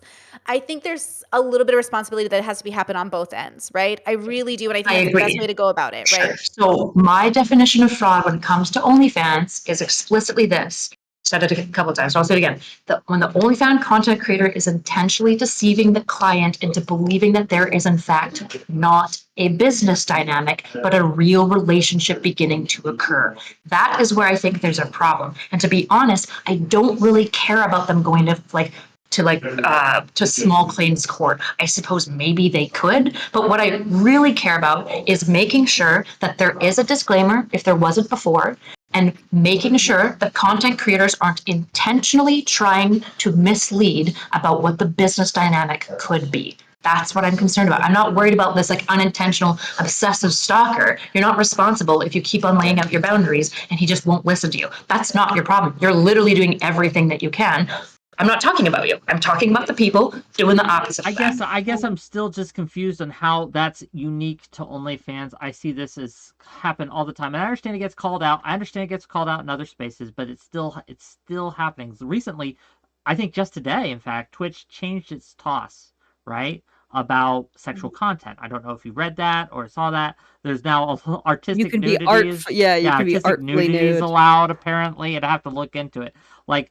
So we are going to have an explosion, right, of women engaging in artistic nudity and other things. So if we're concerned about the kind of like parasociality and the sexualized element of parasociality in OnlyFans, should we not equally be concerned about that? No, nobody is worried about.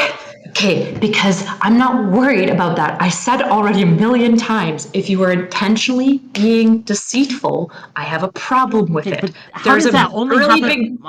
So Kyla thinks something different than I do. I am of the position that I think that any of this work, even sexual on Twitch, is exploitative in some nature. Fair enough. But my problem with your position here, Kyla, is that being intentionally deceitful to your audience happens across the spectrum. And I'm concerned, and I'm trying to understand why OnlyFans uniquely has this issue in a way that my stream or Roar stream or any other stream like on Twitch or Kick or YouTube does not, because I can guarantee you that if I wanted to exploit my audience, I have to have like the back and forth with you if I'm going to do that. Please.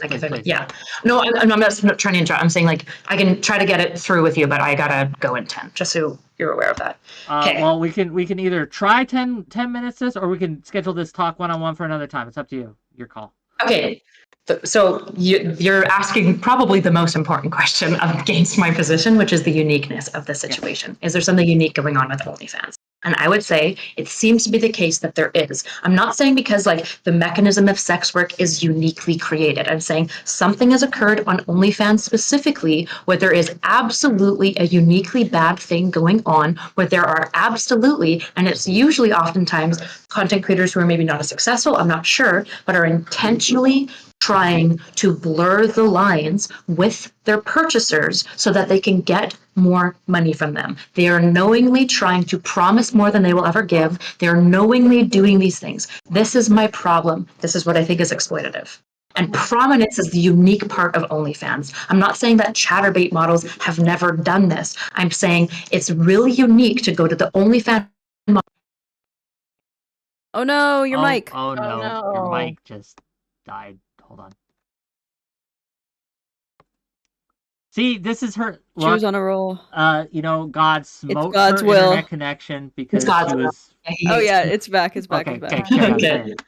The thing that's unique about OnlyFans is that it just seems to be occurring in more prevalence, right? I go onto the OnlyFans recommendation Reddit page, and girls are telling other girls tips about how to blur the lines. That's exclusively my problem, is the culture around it. And if there is an okayness in OnlyFans to be deceitful to your clients for money, I think that's exploitative, and I want to see it change. But I don't want OnlyFans gone. I just want girls to not be dishonest about the nature of their work. That's it.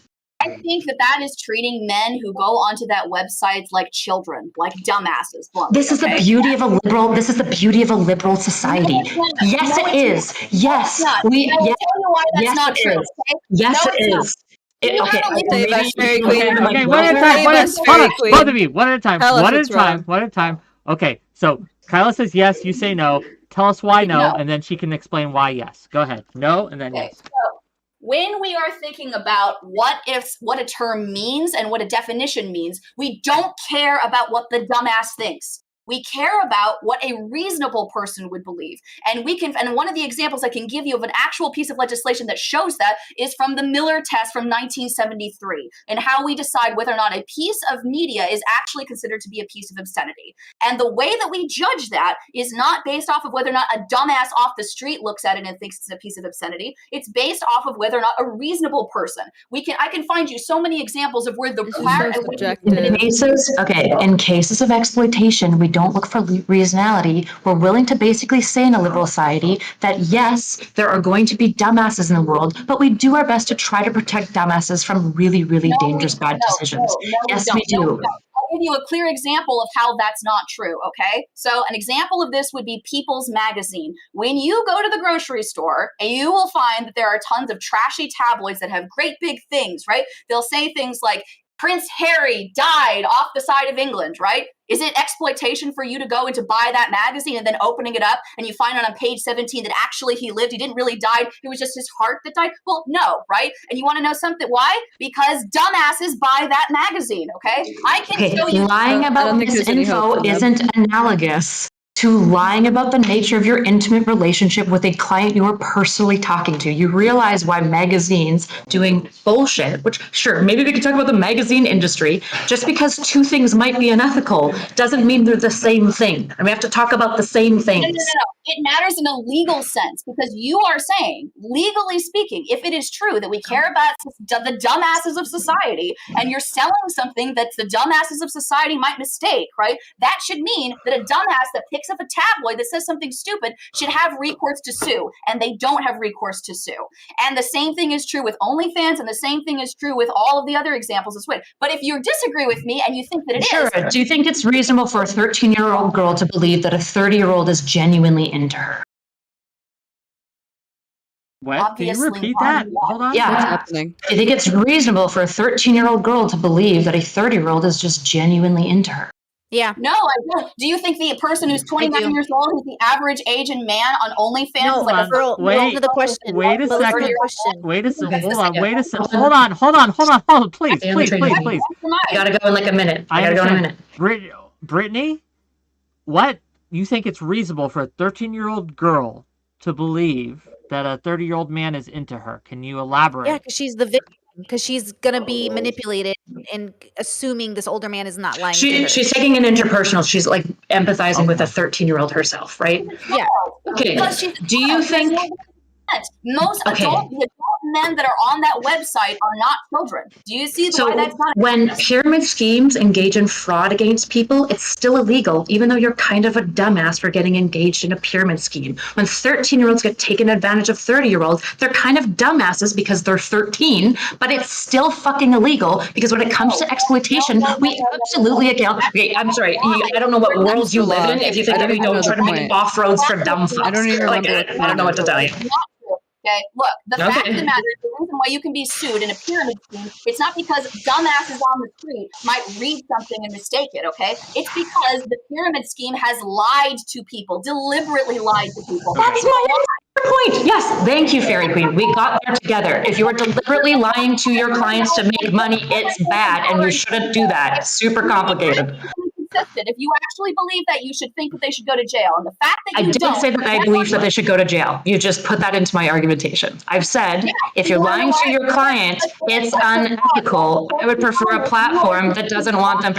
like at this point, you're just infantilizing women by saying that women should, it's reasonable for women Okay, to enough, be enough, enough, exploiting enough, clients. enough. I don't know. This is crazy. Okay. This is bullshit.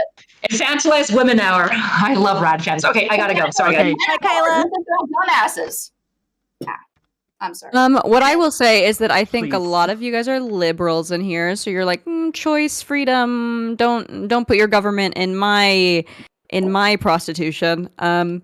I really think that an extra step to where Kyla's going is literally just that there is an exploitative nature to sex work in general.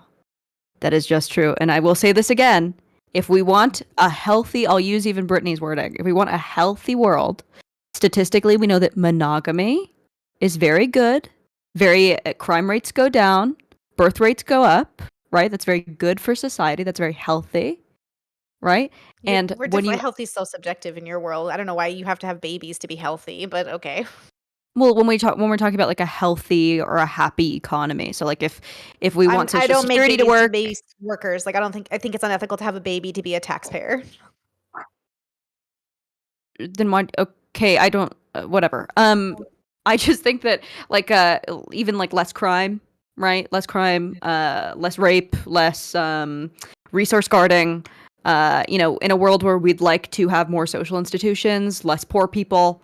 It's good that we steer people in the right directions. And so I think that being against sex work for the exploitative nature against the client and against the woman is the right choice. So just Lab, can I ask you a personal question? Okay, ask You a personal you question, sure but then can. yeah, go ahead. I You would do love the that. first How much one. money have you made on OnlyFans?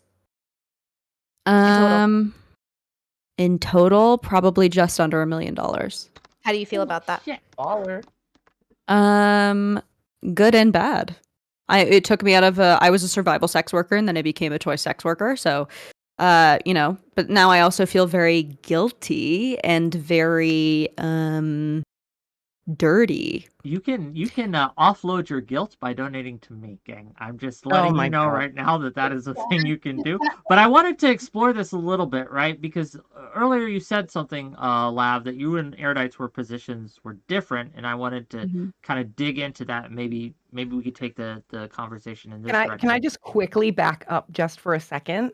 I would just like to quickly add that in streaming, and I've been doing it since Justin TV. There have been many females who have coached other females into how to soak men for money on stream. To Exactly. toe the line, to flirt with men. It's super common in the streaming world. And I have personally experienced and seen other women in the space, not me, toe that line in DM donors that have zero intention of actually ever meeting up or hooking up and implying that it's going to happen to encourage more financial support. So I just wanted to add to that. I've seen it. I have been around since Justin TV. So I've seen it a lot on different platforms. So I that's it. I just wanted to add that. That's it. Well, and that's to the point, though. Thank you for that, because again, with Twitch's new toss policy and their clarification, so to speak, again, this lying, using sexuality to lie to your audience seems to be happening on Twitch too. So why is OnlyFans worse? That's why I think that Kyla's argument kind of fizzles out, is because the basis of the exploitation is that you are getting something that you are not getting. And she thinks that the problem is like harm reduction, and that like the sex worker can just be as clear as possible. But even when they are being as clear as possible, there's still a problem. It's taking you away from real life. It's taking you away from having a partner. It's taking you away from having real intimate relationships that are healthy for you, that are healthy for society. So that's what I think the problem is. I don't think that streaming is not harmful. I think that they're just different scales, right? So it's explicitly sexual on OnlyFans, but this is why I brought up in the beginning that there are plenty of people who, plenty of sex workers who use Twitch to go to their OnlyFans, or use Twitch in a very explicitly sexual way. I think that the problem is having a sexual relationship in any capacity. OnlyFans just happens to be centered around that, which is why it's more of a problem. But it's just to varying degrees. It's a scale. Any responses to this? I think that OnlyFans is kind of centered in the conversation because it elicits an emotional reaction from people, because some people feel very emotionally about sex. That's my take on it. I just think that, and I know some people view it differently, but I obviously, I did a poll on my Twitter, and I know my audience isn't huge, but most people felt they would get more attached to a content creator versus an OnlyFans. And I asked males and friends how they felt about it and people who use the site, and they also felt that they would get more attached to a YouTuber or a streamer. And I also would like to add that there have been many crypto scams. There's a YouTuber who did a board game scam and had everybody pay for this board game, and then in the end nobody won. Like, there's a lot of scams that happen on YouTube and all these other platforms that are not sex related, where people get absolutely soaked. So yeah, given that like, we can look at the crypto scams just in general, right? How many millions of dollars has been lost from that? So when we talk about like sex work or sexuality, I remain unconvinced that it is a necessary component in this. I think that different groups are vulnerable in different ways, right? And while someone who is in a healthy relationship may or may not be more vulnerable to the friendship angle than the sex work angle. That could be, I'm not going by data here, I'm going off of instinct, intuition. I could be wrong though. Tell me why I am. If I can just respond to something that you said earlier, which had to do, you gave the example of the kid who like stole his parents' credit card, and then they spent thousands of dollars. That's something that certainly happens like on Twitch, and I'm sure that it happens even on OnlyFans. Unfortunately, like even if there is an age verification system, what is the age verification system? Is it a driver's license? Is it a box that you check? I'm pretty sure if you have a credit card, I honestly don't know for OnlyFans what the system is, to be honest with you. So for a model, you have to show your driver's license or a birth like certificate or something. Yeah. What about if you're a kid? What if you're a person trying What if you're a kid? Well, honestly, like that is right. No, it's like Patreon. You just read the terms of service and press. I can. Yeah. So as long as you get a credit card. The reality is, unfortunately, even with that barrier, there probably will be kids that will try to get into OnlyFans who will try to do that anyway. But that doesn't mean that we shouldn't have more safeguards, frankly, on all social media platforms. Yeah, we should have it. And you need to take an IQ test. Well, IQ test and show your driver's license. Well, the IQ test is signing up for OnlyFans in the first place, right? I will. Well, the reason I wanted to jump on that, though, and I wanted to jump on that because you mentioned like exploitation of these kids that want to pay for like their favorite video gamers. The reverse of that is a huge problem and was a huge problem last year in September on Twitch. Last year in September on Twitch, about 300,000 children who were on Twitch were targeted by predators. And what happened was these kids, they were 13-year-old kids. They wanted to stream themselves gaming, right, with their friends. And so they would talk to their friends. Child predators came into those kids' chats. They would pay the super chats. They would try to get them into performing lewd acts on screen. They would try to ask them for private information, like where they live. They would ask them for like their cell phone number, and they tried to track and target them.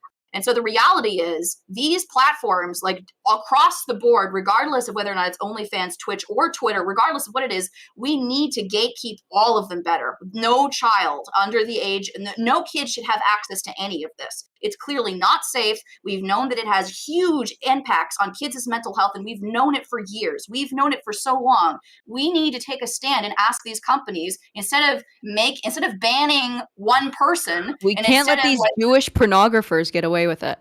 We can't any longer. The child thing happens on TikTok Zionist pornographers. You gotta say Zionist now, okay? You can't say Jewish. You gotta say Zionist. Okay, that's just how. No, it's the Jews. Look at who owns Pornhub and OnlyFans. I mean, come on. There's a trend. Back to what you said, Wick. I think it's ultimately about intimacy and closeness. Okay. Right? We talk about a loneliness epidemic. Yeah. Kids don't feel seen. Adults don't feel seen. Obviously, like we live vicariously through the content we consume. I don't know about you, but I had a thing for Britney Spears growing up. I had a thing for the Backstreet Boys and NSYNC and My Chemical Romance.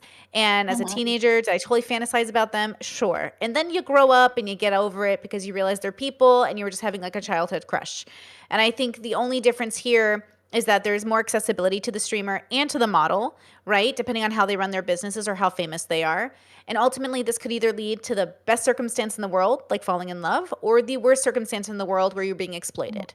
And it really falls on the people involved to really know what's happening and the people around them to support them through that process. Like with Colleen Ballinger and the teenagers, YouTube is not like YouTube took Colleen down.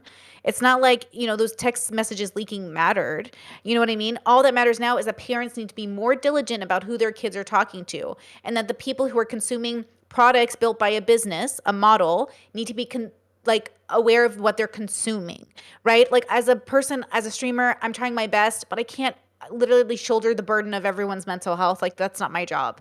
But at the same time, I'm doing my best, and I have to hope that's good enough, right? But I am afraid with this idea of like, we're going to bring jail in, and we're going to bring the courts in, and we're going to bring all this. It's like, yes, it's for certain circumstances, I think you're reasonable and that's rational, and I won't argue. But I think often we go right to like the worst can you consequences. elaborate on that a little bit, if I may? I'm sorry to interrupt, but so you mentioned that under certain circumstances you would be okay with that. Can you give us an example? Yeah, I think like if you have adult content creators involving, or of any kind, involving themselves with children knowably, the platforms I think have a good reason to maybe like deplatform that Would person. you I could see. count? Would what? I guess would you count in that a Twitch streamer, a Twitch booby streamer, or a hot tub streamer having a link to their more lewd sites in their bio on Twitch or something? So knowing that there are going to be minors in their stream, telling their audience, right, who they again know that there's going to be some minors in there, say, hey, here's how you can find my spicier pics and things like that. Would that Can you count answer under that? one question for Twitch stuff for me? Can you, is Twitch really an 18? Is there really an 18 plus section on Twitch? Yeah. Well, Disclaimers. You no. have to click I It's am a disclaimer. over 18. Yes. Okay, so I also personally did that when I looked at porn when I was younger. So Yeah. So sure. yeah, like true. It's we all looked at porn. Okay, I Yeah. personally, if I'm being really honest with you, I would find it to be very unethical to perform any sort of adult adjacent activity on a website that also allows 13-year-olds. Yeah. So I wouldn't do this on OF. I think it's really inconsiderate of the minors on the site, and I think it's really dangerous, and I actually think it's kind of predatory. But I also think those girls might not even see themselves as predators, even though they should know better, and I think they should really be considerate of the young people on this website. Yeah, does it matter if they see themselves as predators, right? Like they could think they're doing those. I think it does in terms of consequence. I think it does in terms of culture. I think if they're held accountable, then Twitch has to be held accountable because they're allowing it. Yeah, I agree with you. I think both should be, but like I don't necessarily care what the predator thinks if they're being a predator or not, right? They might not be though, right? Right? They Like, can what if they're just believe like a hippie? that what they're just doing lewd doing art? is like just free love. We're just offering. I don't have a problem if kids see my titties, kind of deal. They Well, could think that, but it doesn't I matter think what they they think- think. Well, I think they think they're on the 18 plus side, so that must matter. Like they're thinking, there's no way kids are going to get here. You know what I mean? Maybe it's innocent. I want to be nuanced and allow for one's that an stupid. option. But I think like, look, I watched all the titty streamers the other day. I'm kind of shook because it looks just like Chatterbait to me. So I'm like, whoa, like, okay, I love it. Like as adult work, I don't love it on a site that's adjacent to children. Yeah, I just don't know why that's allowed on the site. They can just make, I mean, Twitch could make so much money to have like sort of a softcore porn streaming site. So I don't know why they Yeah, look, keep a this on second the site same would make website. They already make Yeah. money off of the adult content. That's kind of why the rules are not set in stone, right? They keep that line blurry. Yeah. They can preferentially ban, and they benefit from that adult content being on the website. That's so why weird, the rules isn't- are the way they are. Sorry, Aurora. Isn't Twitch the same site? Like, I'm so afraid of always being on there because I'm afraid I'm going to break TOS somehow with my like. And then I'm sitting here like, wait, tits are allowed there? Like, how could I ever break TOS? Literally, on there? I will like wear like a tiny crop top, and I'm terrified I'm gonna end up banned Literally, for it's it, like, or, what? shorts that show like a little booty crease. I'm Yeah. terrified of that. Yeah, right? yeah. Because a bigger streamer might get away with that, and that's why the rules are so like this. It's so that they can line their pockets and still protect themselves. So And again, I want to remind you that just today, Twitch clarified the rules on this, and certain things that weren't allowed before are now allowed, such as twerking, stripper pole dances, all these Artistic kinds nudity. of artistic nudity, whatever. So I that will be means. artistically taking off my clothes right now, actually. So I hope Don't that do it for everyone's free. ready. No, I don't think I want that on my stream. Personally. However, I think that like again, the arguments that OnlyFans is uniquely like this seem to be falling apart when we recognize that women and men too on even Twitch are engaging in this behavior, and so and with no consequence or very little consequence. Fairy Queen, you had your hand up. Go ahead. I was just going to say, the fact that Twitch has actually loosened its policy regarding to that just gives further credence to the idea that Twitch is it should not be a platform available to kids. It should not be a child-friendly platform. It should be, and frankly, I know that like a lot of people have said that it is because of the gaming aspect. here's a couple of things that I have questions for. Number one, does anybody here who stream on Twitch, do you guys have age demographic data? Can you see, like, if any of you, I don't stream on Twitch, so I don't know. Do you know, I know on YouTube you know the age. I don't know if you know that on Twitch. I've asked some other people and they've said that they can't find it or that they don't know where to look for it. So I'm curious. Regional data. And the second thing is, let's be real here, like Wick, like there have been a lot of highly adult panels that you have held that have been held. Yeah, on the Wick, stream. you're a predator. Yeah, Wick. Well, no, but no, What? Wick You is leave not Wick alone. None of these people are predators, right? But let's be honest, like there are panels. I mean, I'll like, take my shirt off for $50. I don't know. Somebody Well, do you know it. what I mean? Keep it on for 100? I'll But put it there are back on panels for where 100. people. There are panels where literally the point is to sit around in a circle and to smoke pot and to share your weed thoughts with the rest of the audience. There are drunk streams where people will get drunk on stream. You, not on Twitch, but on Kick, you had the slur panel where you had Doobie and you had And Zonia YouTube. saying N-word with the hard R, right? We've had, like, I know that there was a Twitch stream about veganism that devolved into a conversation about bestiality and a lot of gross jokes about Shane Dawson sexually abusing Dog fucker panel. like, let's be honest, like a lot of the panels that are hosted on here and the content that's promoted on here, it's just not meant to be viewed for children. It's not meant for kids, which is why, especially given like Twitch's new policy, we should try to have a push to banning kids off of Twitch. That's something You're that we so should active, do. girl. I let love me be that. But clear. wait, just for the record, if you get rid of kids and titty streamers, like, what is Twitch? Like, A what is better it? platform. But ultimately, I think I'm not a Puritan. I think that if like first of all, it's no Twitch girls dilemma to make sure that that they're raising your kids, right? Like parents need to be way more active in their children's lives, and especially on a place like Twitch where you're not allowed to like simulate sex or to show your nipples or to show like anything. I think that it's less of a problem. I think if you walk in and you like hear someone say the N-word and you're like 13, who gives a shit? But the porn, places like OnlyFans definitely has more of an imperative to regulate stuff like that. I wanna interrogate that, Lav, because to Fairy Queen's point, what is the difference between allowing people to see streams about getting drunk and high versus what about? Well, they the get to sexuality is learn different, from right? example. They get to learn to not do drugs because they make you retarded. So I think that's a plus.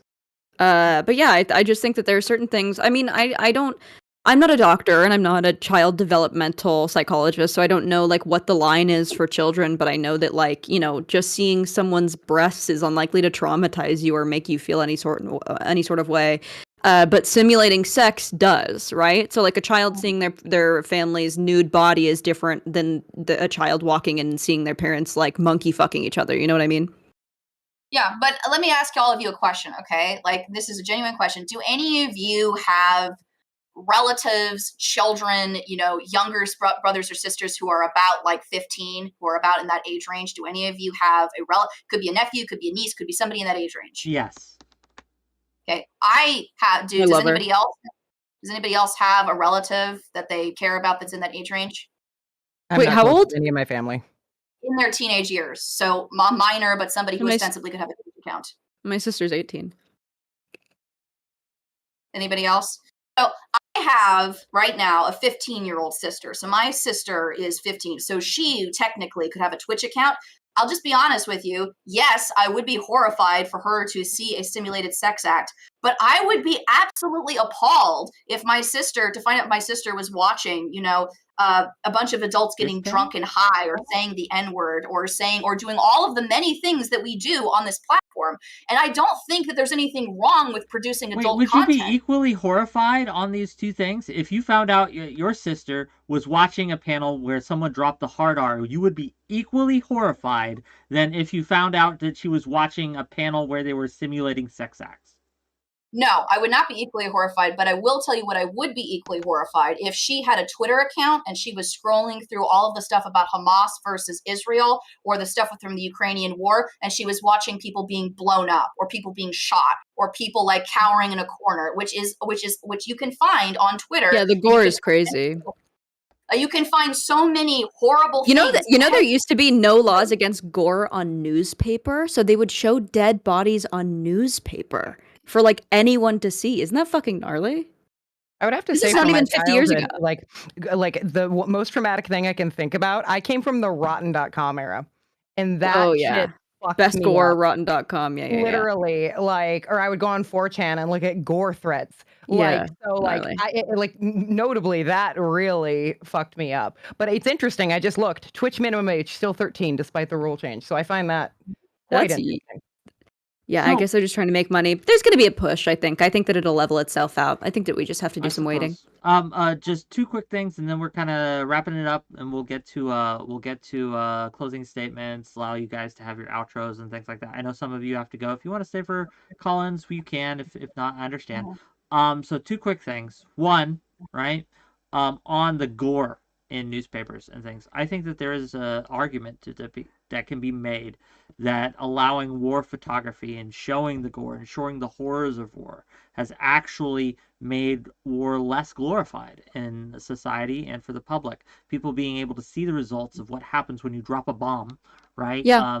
Has turned people off from war, and I think that's largely a good thing. It's anti-war propaganda, literally. Yeah, it's largely a good thing. So I can see a value to having these things on Twitter, having these things on newspapers, having these things on CNN, et cetera, that I don't necessarily see the same value when it comes to people showing their titties, right? Like, I don't disagree. But what I would say specifically, like for an adult person, sure, right? But for a child, for somebody that's 15, my 15-year-old sister should not be watching people being shirtless in a line, being rounded up by soldiers in the middle of the streets of Gaza. That is not content that is appropriate for my sister to see. And I don't want her to be exposed to it. Or pictures of people being mutilated or severed heads or God knows what else you can find on there. My sister should not be able to have access to a website where you can go to somebody. So you don't want your sister to be cool? So you don't want your sister to be cool and edgy? I don't want my cringe. Well, the truth is, a kid that young, they don't really have the understanding that an adult would by looking at it. It's not like they're gonna have a takeaway from it the same way. Okay, I'm sorry. I have to advocate for my 15-year-olds over here. Like, as we reach high school, we reach a peak of beginning the road to adulthood. We need all of the proper information and guidance to be ready to handle life at this very ripe age of 18, which is the legal age of all of us being responsible for choosing to go to war, choosing what to do with our bodies. Maybe we'll sign up for OF. Like, we need to start preparing those kids, not by showing it to them on purpose, but when they do see it inevitably, instead of being afraid about it, we should be ready to be like, hey, bro, you saw the video. Let's talk about it. As a millennial that had the internet, and I saw a lot at a young age, let's talk about it. But I feel like, again, the fear and the voices, like, I don't infantilize my teenage siblings. Like, I'm the oldest of 10 or third oldest of 10. Like, I don't infantilize them. I just have a conversation with them because I know that I hated that when I was 15. But also, like, it did prepare me. And I guess it's different as I'm a Syrian. So we watched a lot of war photography and documentaries to learn about what happened to our people during the genocide. So for us, like, for me, when I think about like what should be shown to kids, it's more like when are we going to prepare kids to be adults? And I think high school is a proper age. Let me ask you directly, Brittany, and if I may just real quick. So if you found out that one of your younger siblings, nephews, whatever, right, was watching OnlyFans, had an OnlyFans account that they had finagled, right, would you cut them off from that? I don't think you could cut them off for that. I would like sit down and have a conversation with them about like, okay, so this content creator, there's like a paywall, and I know you're going to get porn for free, but let's talk about what porn is. I don't think taking away porn from them is like reasonable because it just doesn't make sense to my brain. Like, I got porn when I was a kid. Like, taking it away didn't do shit. So having a conversation about it and being more honest about what you're doing and the relationship you're having with that porn is much more of a better conversation in my mind. Not take away the porn from them. I don't think it depends on the age. From them. I think it's a fantasy that we can take 13, away. 14, What would 15, I do? Right. Yeah, so I think it does depend significantly on the age. Like, there's a reason why you can drink it at 21 and, you know, sign up for war at 18. I come from a different culture, right? Like, my dad gave me a beer on my 18th birthday and was like, you are now a woman. Sure. So, like, Sure. But I think, you know, for me, at least arbitrarily, just anecdotally on my life, I probably, if my kid's watching porn at like 13, I'm going to take away their internet access. But if they're watching porn at like 16, I'm going to be less inclined to do that. And I'm going to have a talk that's just like, don't hurt yourself. Here are the dangers. You know, I think once you reach certain ages, you know more, You know, so I really think it's case by case also. If you have a highly naive child or someone that you don't think will experience that very well or is very sensitive to stuff like that, material like that, definitely you're going to have different rules for a child that's more worldly and more, you know, I didn't have capable of guidance as a understanding. child. I didn't have a parent there for me to help me parse information, to go through stuff like that. So I'm a different example, right? I didn't have that guidance. So Would you that, give it, you know, if you had a sibling or a daughter or a child or a nephew or niece, would you take away their internet access, or would you cut them off from the porn if you found out that your 15-year-old was watching porn? Yeah, I would.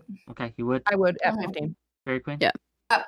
If I can just pop in here, because I do have a 15-year-old sister, but I also work as a teacher. So I've worked with kids of that age. I've worked in high school. I work as a graduate instructor. I work with kids in the YAP population. I've worked with a variety of kids in high school and beyond. Okay. And one thing I will say about like working with kids specifically, right? Typically, like when we talk about what's best for kids or what would work for kids, it's easy for us to think about our own experience of what we were like when we were 15, right? You remember your experience of what it was like for you to be as a 15-year-old, right?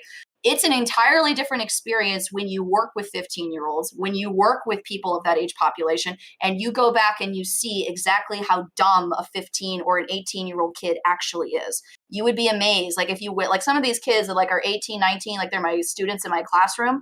Yeah, they might be 18 and they might actually be adults, but they're dumb. They're sweet. They're dumb, but I love them. But they don't have any concept of the world. And I can tell every single time I go in to speak to them just how little and how fragile they are. And so I think that's an important thing to think about too, right? Like to think about not just our own experience of what it was like when we were 15, but think about the 15-year-olds that you have met and interacted with. Do you want that person who you see out in the world to have access to this kind of thing? This is why we should do mandatory military conscription. Grow them up. Grow them up. So again, I just Time want for to the know, real like, world, baby. it's not about giving them porn. Don't be weird. It's about how do you take the internet away from a 15-year-old? Like, what boomer logic is this? Like, right? No. Well, the honest answer is that you sit down with them and you explain to them the dangers of it, which is kind of, I think, Right, probably but like, fairly like, right? I don't know. I'm not afraid of the world. The world is already as chaotic as it is. I just want to explain to them, like, this is how the world works, my bros. If you want to go into it fearful, do it. If you want to stay naive at 18, that's a problem. That's a red flag. Someone didn't raise you right. So let's talk about getting you ready to be 18, right? That means someone wasn't raised right if they're naive at 18. Right? So like that's a problem. So in my mind, again, start them in high school, get them ready for the real world by explaining to them what they will face and the consequences to their brain, their sensitivities, their lovemaking future, their dating prospects, and then do your best because honestly, they're still going to have to go through a journey. I can agree with that. It's like I don't know. Yeah, you should raise your children to the point where they never have to go to an OnlyFans girl to get intimacy. That is ideal, right? To get that is intimacy, ideal. I agree with you. To get intimacy, I agree with you. To enjoy porn. Sure. Really to get enjoy program. porn, get your rocks off. I guess. I'm just saying, if I had, if my nephew, right, if I found out that he was watching pornography or paying for an OnlyFans girl or whatever, right, I understand that I can't prevent it 100%, right? I understand it's going to happen anyway. I get that, but I do think it's beholden upon the grown up in the situation to put a barrier between them and that if they can, right? And I think that. Yeah, obviously, if I found out my nephew was watching pornography, right, and I would do something to maybe curtail that because I think that pornography overall is kind of harmful. But that's another discussion. If I found out that my son was watching like porn on like his phone or something, I'd absolutely take it off the internet and give him some old fucking like nudie mags from 1970s. I'm like, here, have your way with these things, but you are not gonna have access to all the world's fucking dungeon rape torture porn. Do your healthy thing, but Jesus Christ, like at least under my roof, you're gonna not be insane. Okay, gang, this has been a discussion. I have enjoyed it. We had a lot of yelly, screamy, and we had some calm stuff. It was a good mixture. Okay. Thank you for coming. If you've liked this content, you would not be exploiting me if you hit that like button and the subscribe button. If you hit that follow button, also not exploitive. Thank you for the gift subs, gang. 𝕾𝖎95 subscribing with Prime, great. Like on YouTube, on Kick, or on Twitch. You can subscribe to me, You could throw me money, you could throw me bits, you could throw me super chats. All these things are good. I want to give each of these individuals a chance to have an outro. Some of them need to go, but if they'd like to stay, we're gonna do until I'm bored with it. We're gonna do call-ins. So that's how we'll do it. We'll start with Brittany. We'll go around. Brittany, closing thoughts. First and foremost, my audience is asking how to get onto your call-ins. It's your Discord, right? Yeah, it's just in my Discord. Can you link them that, or do I need to? No, I can link it. Yeah, just have them accept the I'm a rules. boomer, but I'll link it. Sure. I'll link it. I'll link it. Once you click on that link, gang, you accept the rules by hitting my face emote, and then you jump backstage, and we'll pull you in one at a time. So Yeah, I'll stay on. For those asking, I'll stay on. I'm happy to be here. That would be great.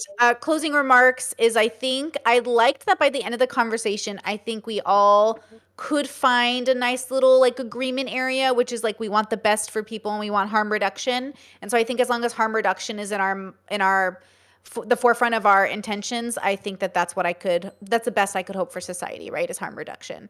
So thank you for having me. I appreciate it. And during this stream, Wick, I had my Nightbot on, so your link was being exploited the whole time in chat. Yes, I live for being exploited. Okay. I'll be right back. Okay.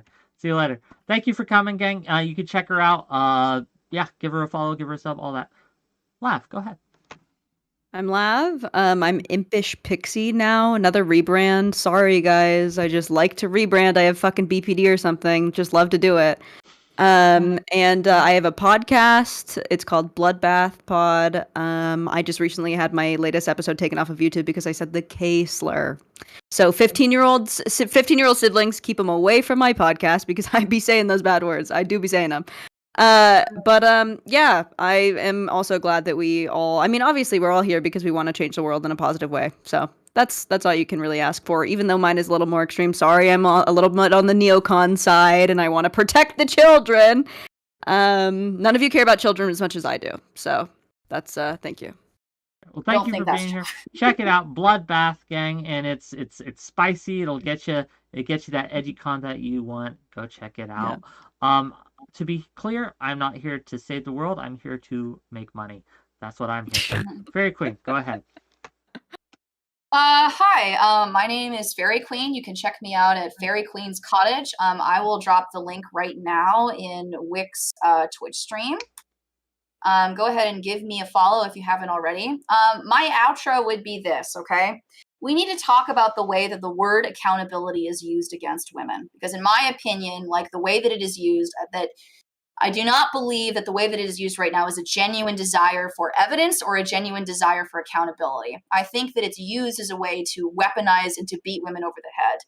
Specifically, I think there are 3 things that happen on this platform that women are accused of, and all 3 of those things are things that have happened to sex workers who have been on this. The first one is pedojacketing, rape jacketing, accusing somebody of being a predator with little or no evidence to prove it. That's something that has happened to sex workers here who are in this industry, and they have been accused with barely any evidence as being predators or having predatory nature. The second thing is Darvo.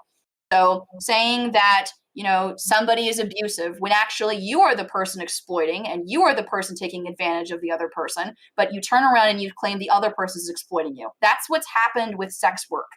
That's what's happened is men, instead of taking accountability for their relationship and the way that they treat sex workers, have instead turned around and have spent endless hours talking about how they are sex, talking about how evil sex workers are, and about how OnlyFans should be ended. And finally, a lack of responsibility. Women are often accused of not taking accountability, responsibility for stupid decisions in their sex lives. I am not sure at all why it is that we constantly entertain all of these conversations about dumbasses who will pay tons of money to sex workers, right? And we treat them with endless reams of sympathy. But when a woman makes a mistake in her sex life or does something stupid, she's raked over the coals for it. So I want there to be a change, and I hope that there will be one. And please check me out. I go over feminist theory. I have all women's panels. I'm looking to interview sex workers. If anybody is interested in hopping on, I'd be really interested in your experience. Again, it's at Fairy Queen's Cottage. I've just dropped my link in the chat. Thank you. Thanks for being here. Really appreciate you. Go check her out, gang. Last but certainly not least, Rora. So I would like to echo what Fairy Queen is saying. I do think that women, particularly in this sector, I just want to keep it into this space, are raked over the coals and held accountable. And I do understand that, this is a largely male audience, so I get why the conversation is surrounding that. But in the same aspect, it is interesting to see that women are held accountable and sort of this, the consumer agency isn't put into question as much. I don't agree that OnlyFans is unique as far as the exploitative nature. I do think that streaming it is more widely exploitative to the consumer, and I've listed multiple ways. I've listed my experience. I know it's anecdotal, but I've heard it from a lot of other people as well.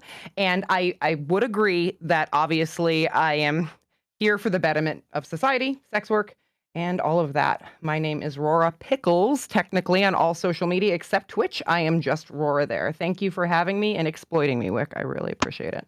Anytime. Thanks again, gang. Remember to hit that like and subscribe button. And if you want to talk to these people, the ones who choose to stay, you can by !Discord and chat, clicking the link, accepting the rules by hitting that emote, and then jump backstage and we'll pull you in. We'll talk to you for a couple minutes. You could have your questions, and then we'll let you go. And that's how it'll work. But thanks again for coming. And yeah, if you need to go, I know Fair Queen, you needed to go, so I'm going to be going too. Okay. Yep. Let's All right. Thank you, Wick. Thank you all. I had a great conversation. Hope you all have a good day. Bye, guys. Bye-bye. Yeah. I'm heading out too. Thank you, Wick, and it was good chatting with you. Have a great day. Nice to meet you. Hey, 𝕬𝖎𝖎, you're up. You're ready. What's up, man? What's up? So one thing I actually thought was really interesting, pleasantly surprised, 𝕬𝖎 actually kind of touched something that was great that no one really stopped to I'd be chew touching on. things. Yeah, you'd be touching a lot. No, I'm joking. But one thing that I thought was interesting, she kind of brought up the fact that going into OnlyFans is kind of different type of pornography, and that is the fact that like you're actually interacting with, talking to this woman, sometimes pouring focused, direct resources into this woman. That wasn't really the case, like years ago. This is a little bit my salt and pepper. Years ago, old time porn watcher, right? Growing up, like these were just women on a screen. They were acting. This is a set. This is just a whole thing, a whole production. But now, when you go into OnlyFans, this is an actual, just regular young lady. This is someone down the street. There have been times I went to the bar to spit some game, and I met a girl peddling her OnlyFans. Like she's just right there in front of me, Whoa. right? It's At the it's bar? it's a So you brand new- went, you hit yeah, on a at the girl at the bar, and she Mhm. gave you her And she, OnlyFans link? yeah, she pulled out her OnlyFans. That's her saying link, man. no.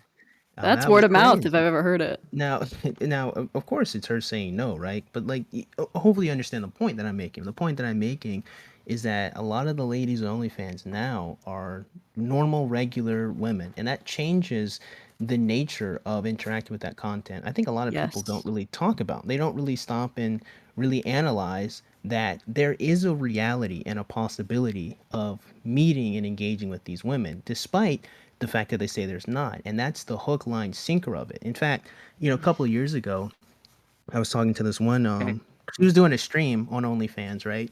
And it was so interesting because she was talking about her boyfriend, whom she met on OnlyFans, who was also in the chat. So he and I talked to both of them. I was asking questions to the girl on stream and to the boyfriend, and that's how they met on OnlyFans. And they did content together, right? He was just a guy who subscribed to her. They started talking, they liked each other, and they engaged. And that's the dream, quote unquote, right, of the men who are engaging with these women. But the dream is a reality, unfortunately. And I do think that we don't really cover that, when we talk about OnlyFans Okay, exploiting what's your young men. question, my friend? What's your So it's not really so it's not really a question. It's more He's like adding. exactly. I wanted more, especially from 𝕬𝖎's point of view, like, and even Brittany kind of addressing this too. I wanted all the girls to really kind of add on to the shift in the changing nature of OnlyFans pornography and how it is far more intimate in its nature than If I anything can else you've ever seen. extrapolate, because I think that this is very interesting to talk about, because I think OnlyFans has been consequential positively and negatively. One, I don't think it's healthy to watch pornography and think of this woman as like a sack of meat that's being fucked, right? Like that's not good for society. But then on the other hand, you're also having relationships that are unnatural to human beings. So it's a give and a take. It's not there's no complete right answer, because obviously I am very sex positive. I think that watching people have sex is a very natural want. I think that it's a healthy want. But I just, when I think about what is best for society, statistically, it just seems like So can I push back and try to get your thoughts on this? Why should we extend for people watching sex instead of encouraging people to actually do it in healthier Well, relationships? that's what I'm saying with OnlyFans is like Okay. we absolutely should be at least socially shaming people who watch OnlyFans and buy I think we do. We OnlyFans. call them simps. Yeah, we do call them Yeah, simps. yeah. I think that's a good idea. I think that also like women choosing their partners, choosing their breeding partners. Personally, I would never be with someone who bought anyone's OnlyFans. I would never be with someone who regularly watched porn. That's when I'm selecting for my mate, that's just not something that I want. And I think that more women should probably do that. I wanna get Brittany's opinion on this. Go ahead. Yeah, I'm kind of the opposite, which is funny enough. Like and not that I would have thought less of him, but I did think more of him, my husband. I asked him when we were dating, I was like, "Did you buy my OnlyFans?" And he was like, "Yes." And I was like, "Thank you." Like I feel so much better about you. I needed someone sex positive. I needed somebody who engaged in porn. We both have very similar tastes in porn. I think one of my favorite dates we ever had is when we exchanged each other's like our porn. And we watch very similar things, you know what I mean? And so that was really exciting because it meant that, and we were right, we would have a very compatible intimacy expression. And so that was really nice. But I could see why that also would be not compatible with some people all the same. But I'm sorry, the caller, I don't know his name, but to his Human point, first. Yeah. I do think that intimacy is compared to traditional porn where you have to get a VHS tape and you have to go with that's very different. It's very far away. Even I don't watch traditional porn companies anymore. So I think that that's pretty clear that people want something a little bit more like individualistic. I want to know that the girls and the guys want to be there. I want to know that there's like a level of consent. But I think that's like a good thing more than a bad thing. But I also know boundaries and I believe in consent as the foundation of how I interact with people. So I'm probably the best person to consume porn. Okay. So Certainly, I do have, one last thought because we do have a line, and then we'll let you go. you might as well just bring everyone in here. No, but so one thing I was kind of thinking about when we talked about the exploitation of OnlyFans and how it's kind of different than Twitch. I think Twitch exists neutrally, as in this is the content that you're going to be watching.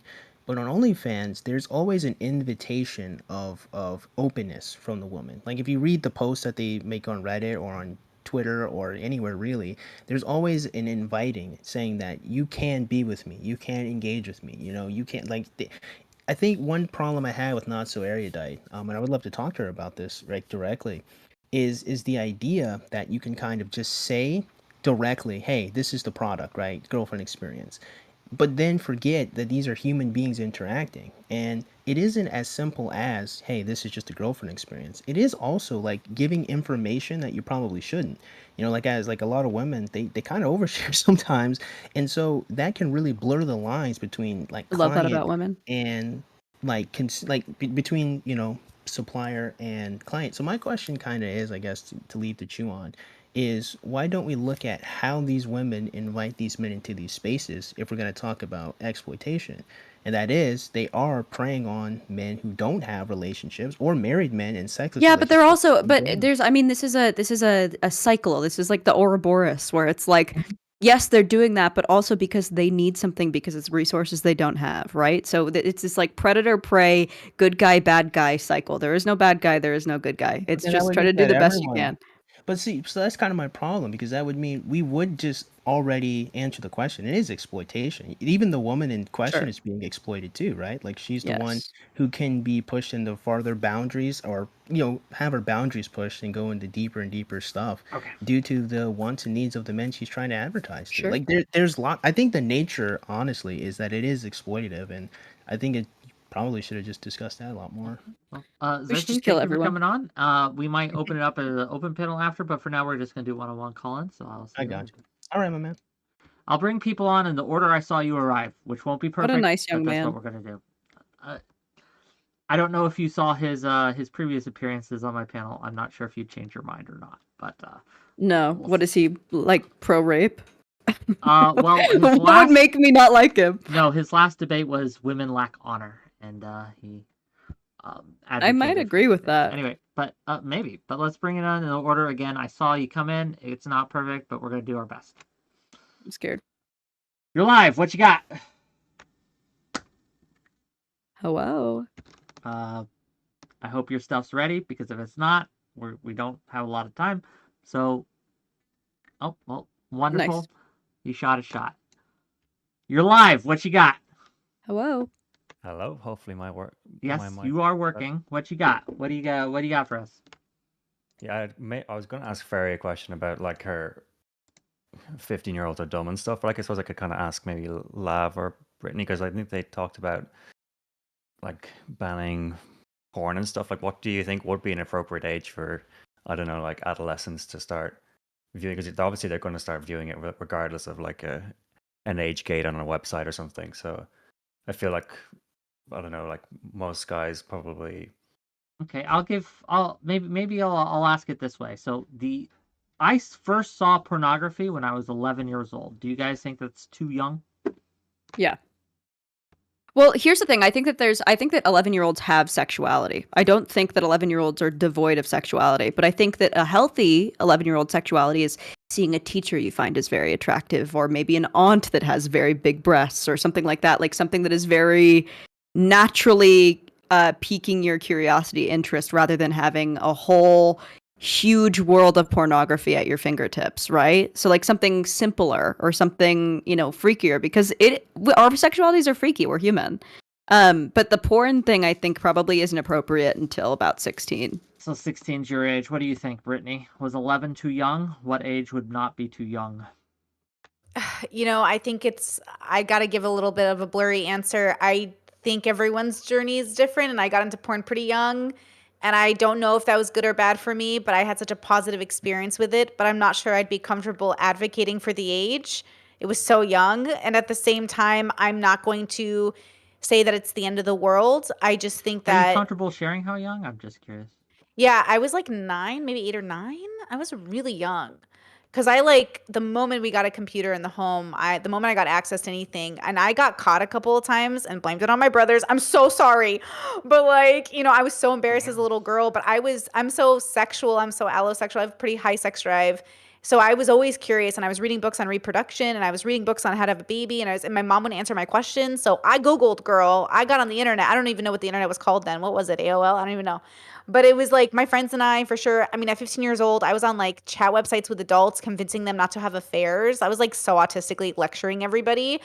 I'm very like curious and neurodivergent. So I think if I had kids, they would also be. So I think I'm just open to the fact that I want them to come to me and explain to me what they're going through so I can help and guide them and give them a good outcome, just because it can go bad so often without guidance. So I don't know if there's a good age to watch porn. Sure. I think there's more or less like it is what it is. Does this answer your question, sir, dear caller?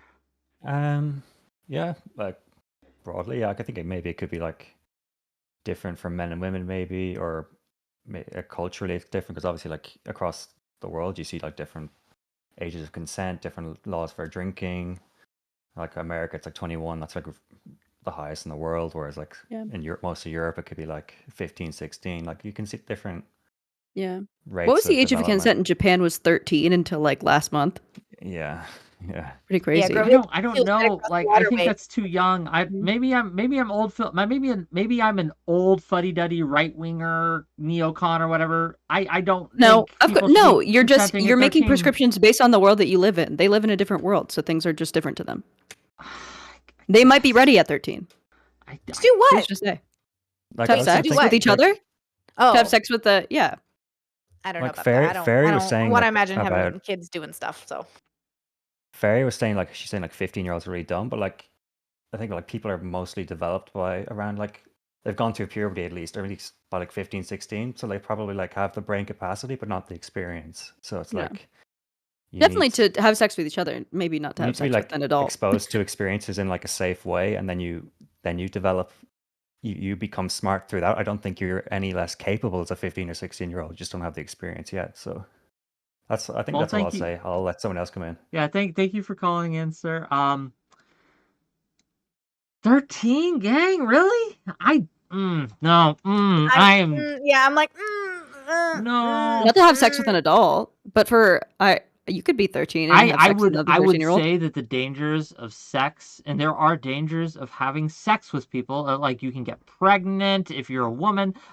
You can get STDs. There are so many emotional issues that might come from it as well. Like, as you said, there is a kind like sex is fundamentally different, right, than other forms of intimacy. I Sure. agree with you on that. I think that there is a very good reason we don't let children engage in it, even with each other. And I think 13 is just far, far too young. No, I think that the age of consent in America should be 21. I'm like a progressive in that sense. I'm just saying, like, there's a way it's hard to imagine a world in which like a 13-year-old would be okay having that sex, because we live in the world that we do, where like, in a place like in Palestine, getting married off at 15 is Yeah, like but it doesn't pretty normal. bode well. My grandma was married at 12. It doesn't bode well. It's not Sure, great. of course. And with the knowledge that we have, obviously, I just don't think that I don't think that every 13-year-old or 15-year-old that's married off is like deeply traumatized. It's just the way of their world. I think we should avoid stuff like that because there are obviously bad things that can happen. Hello, dear caller. What is your question and or comment, apparently? I was curious. I think porn should be restricted to a certain degree. I think, like how OnlyFans functions, to where you have to subscribe to certain things. I think that's how it should be for porn generally. I think it should be harder for children to reach. That's my thought process. Where I think like you can make whatever kind of porn you want, and just like with cigarettes or alcohol or any other bad thing that you can consume, you have to indulge in that stuff responsibly. I think one of the things that makes porn it will make it easier for society to and better for society to engage with it responsibly is one of the things that deters me from watching more porn than I actually do right now, is that most porn, like, you got to pay for it. And in my mind, I'm like, nah, that's cuck shit. I'm not like fucking buying porn. I'm not spending fucking money on shit that I don't really need. So I think if it's restricted in the way where you have to pay for it, like, most people will be like, oh, I don't really need porn. Like, I can actually just go out of my way, like, So you're live my against life free as a porn? woman. I'm against free porn because I think it's like a lot easier nowadays to find stuff that you want, and I don't think it should be. I think it's just like, I don't know, it's just kind of boring to me where it's like you can get anything you want. I think you should be able to have that stuff, but you should pay a price for it. Okay, I think this would also help content creators make more money from the porn they produce. Sorry about that. No, that's fine. Let's interrogate the lab. Free porn, yay or nay? No, probably not. I think if only for the reason to keep it from children, like having to put like a debit card and an ID to access porn is probably a good idea. Brittany? I'm open to whatever's efficient. Obviously, I'm not sure what we can do, but I do think like we live in a reality where no matter how or what we put into effect, I think there's always going to be free something, access to something. Like, I don't know. I'm more of a Wild Wild West kind of girl. Like, it is what it is.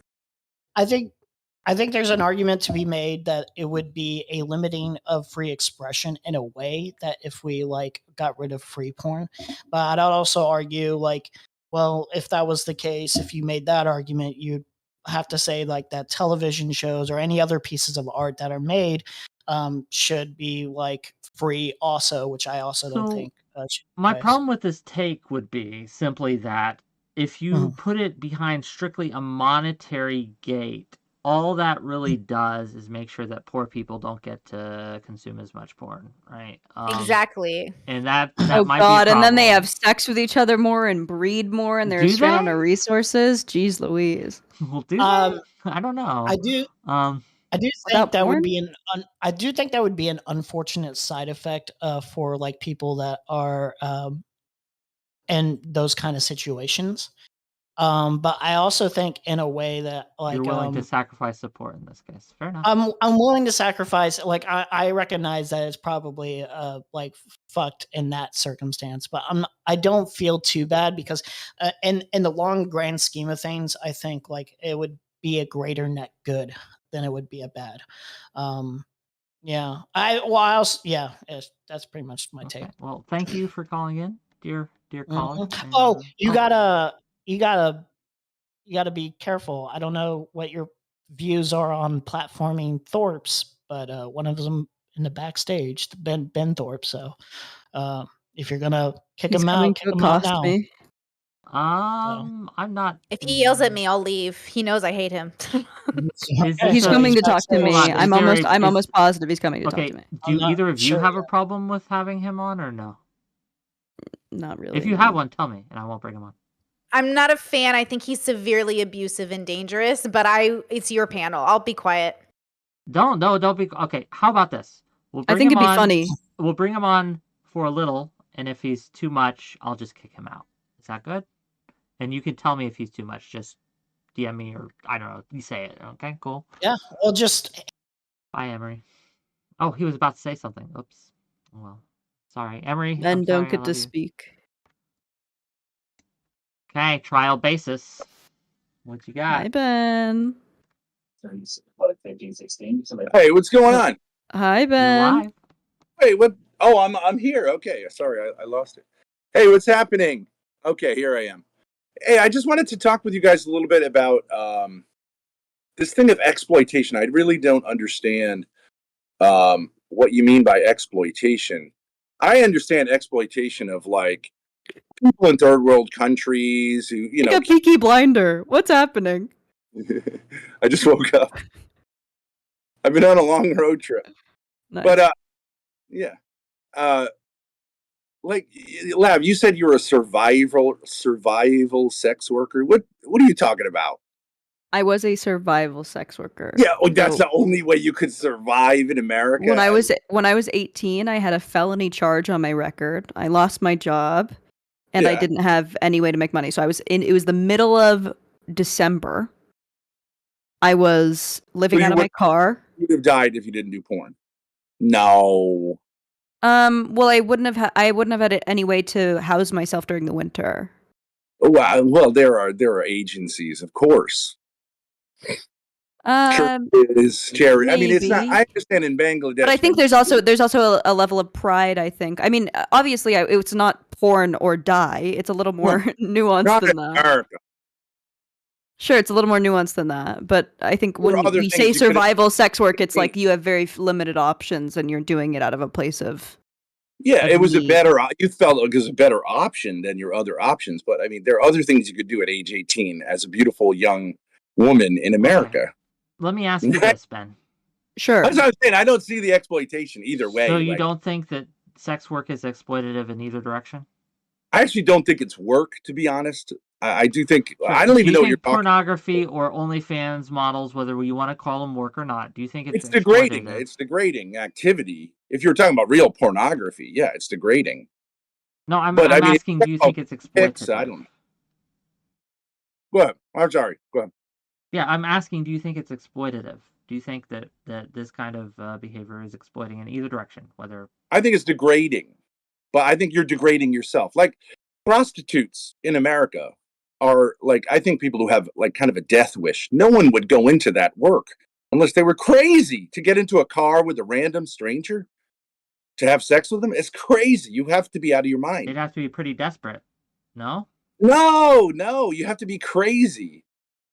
Well, In America, desperation can some come from being countries, I crazy. believe that's true. I believe that's true in some places. Like the desperation is to a level where, like, okay, yeah, but you have to be out of your mind to get in a car with a total stranger, and and put yourself in that situation. I'm saying there's something really wrong with a person like that. Okay, any response? Yeah, Go ahead. prostitutes are amongst the most mentally ill. Yeah. You'd be surprised to believe that a lot of people in sex work are very mentally ill. I'm not So- surprised at all. That's why it's not work. I mean, OSHA doesn't regulate sex work, right? It's criminal activity. It's Okay. right. I mean, it's like on the edges, right? No one Sure. would want their kids to engage and say like, "Oh, she's a sex worker." Nobody would want that. Yeah, I don't think sex work is work either, but that's because Yeah, I think but that it's payment for sex is degradation. rape. But like, who's to blame in America? Like, I don't know. Everybody who does it is to blame. But I think What that about a the lot consumers? Do the consumers get any blame? yeah, you shouldn't look at that stuff. Yeah, you create the market, of course. But I would say one thing about OnlyFans, right? And because I grew up in the age of like internet porn. I was magazine porn, but then like internet porn. But I think a lot of people on OnlyFans. You grew up with people drawing porn on caves. So don't lie. First of all, you're 700 years old. Well, you came into my Discord and gave me quite a show. I enjoyed that. It was very Jesus 2023. Christ. Okay. Any other Well, thoughts? wait. Can I just make one point? Well, Okay, yes, so but we have a lot. I think in a lot of ways, OnlyFans is like usually men, okay, lonely men who actually want a little bit more than just the pictures to get off to, and they want some kind of relationship. I actually think it's a step in the right direction. And I have suggested, and I'm Catholic. I don't believe in premarital sex. I don't believe in any of this stuff. But I think for a lot of these like super autistic kids that I've run into, like these Zoomers, like real like basement dwelling school shooter, like crazy types. I think that young women should be hired by the government to help them to relieve themselves and have some relationality. I think it should be right. So government mandated. I don't know about government, but the church. I think the church should help on-ramp these guys out of the basement. There should be Liliths. There should be Jezebels. Okay. Maybe like therapy or something. Just like have you seen Handmaid's Tale? It's actually just like that. Ben, good job, Ben. Thank you for calling in. I will see you. Thank you. The church should mandate sex Complimentary workers rape for lonely basement dwelling young men. That is a take. Yeah. It's a Catholic take, apparently. You okay, Brittany? Everything good? Bro, every time he says I'm Catholic, I want to fucking... It's crazy. It's crazy. Okay. Next caller. Smith, what you got? Hello, Smith. Hi, Smith. Yo, hold on. Put this. Yeah. So, I wish that everybody else was like on the panel because there was like a lot more like attitudes, but in general, I feel like people are so eager to blame either the porn stars or the people consuming, and nobody's really talking about the platforms that create them. Like if you're saying like the consumers create the market, I think the platforms create the market even more. I mean, that's not like a literal the way they use market in like a business school, but I mean, if OnlyFans wasn't there, OnlyFans wouldn't exist, and maybe we should like hold these companies more critical and hold them to a higher moral standard. Do you think OnlyFans should exist, Smith? As it is, no. So you would mandate it to be removed. I agree with what Lav said actually about like getting rid of the private messages and stuff, and also some of the incentive structures where they have like if you get like one of your friends to make an OnlyFans account and then the more money that they make, then you start getting a cut for a while. The mentoring ship incentives, that should that's fucked up. That's super fucked up. I think I'm too conservative for this conversation, bro. Free market, baby. So you have no problem with just real quick, Brittany, you would have no problem with the referral system that OnlyFans. No, to be clear, I'm not familiar with the details on the referral system. Can either of you explain this? I'm not either, I guess. But go ahead. You are incentivized through money to get your friends or some other people to join the platform. So I'm very incentivized about money. I work 7 days a week, girl. I'm all about that money. So sure, but you're also you're coming from a place of privilege. Like if I think that obviously there are women who are not as smart as you, who are not as do not have relationships with their parents, who obviously don't know how to, aren't self-introspective enough to do sex work. I think you need to be very introspective to not let it kill you to do sex work. A lot of women are doing it. It's like a pyramid scheme Andrew Tate thing. I don't know. It's like an NFT. It's exactly like NFTs. It's exactly like NFTs. I don't know if that's the case. I don't know if I'm just too old, but I feel like I lived through a generation of people who fought for the sake of work, and women like will make mistakes. People will make mistakes. Young people will make mistakes. But also, like, if we're going to let men sign up for the military to die, I think women can handle being naked. Like, I just feel like it's a part of growing up. It's a part of being 18. Yes, it's not perfect. People will get hurt. But as a species, we, like, hurt, and then we learn from that hurt, and we get better. So hopefully you would come to me as a mentor, and I would tell you, maybe you're not ready to be naked in the world. Or maybe you're ready to be naked in a nudist community where there's not money involved. Or maybe you should do BDSM. Or maybe you should do something else. But I feel like at the end of the day, we're living in a world where 18 is the legal age, and we need to get people ready to be 18. And whether or not they have parents, that sucks. But that's also why we need to be there for them if we can be, if you have the spoons, and then accept the fact that some people, that's like their story. That's their anime story, bro. That's canon. I wasn't talking about Sure. like not teaching kids about like porn or sex or like teaching like kids these kind of things. I was just saying that the way the website is structured, like it's called the mentorship incentive or something. It's about mentorship, like because you get someone else into it, and then for like a while, the better they do, the more money you make a cut, like a 10% cut of what they do. So it incentivizes like a bigger creator to start mentoring smaller people and like looking for talent. And it's like encouraging you to find and exploit younger women. I think it encourages bad people to do that. So Well, Smith, I'm not familiar enough with the details of this. I guess would you have the same problem with a company in general doing this? Any corporation that has a recruitment bonus, like if you find talent and then you can recruit them for the corporation, you get a bonus of some sort. Do you think that's equally bad or the similar nature? No, but that's What's the not equally difference? bad. But it is still very bad when a company does something like you get a 10% cut of their income. Like that's a really predatory Well, you don't business take it practice. from their income, right? Like, so if you scout talent and you find someone that has the right credentials to fill a space in a company, right? You would get some sort of bonus, right? Depending on how much or how valuable that employee would be. And you don't think that's predatory, but you think that the OnlyFans model is predatory? No, the percentage of income thing is the predatory thing. Why? Because like you are literally like I don't know, percentage of income is something that I feel that is almost always predatory thing to do. It's always like a trick. Like Why? 10%. I don't know. Like there are code camps that do this where like if you don't have enough money to pay for the code camp, for if you get a job making over 80K after you get this for in the rest of your It's also life, it's the then like nature of the 30% job. of your income, 30% of your income you give to them for like 5 years.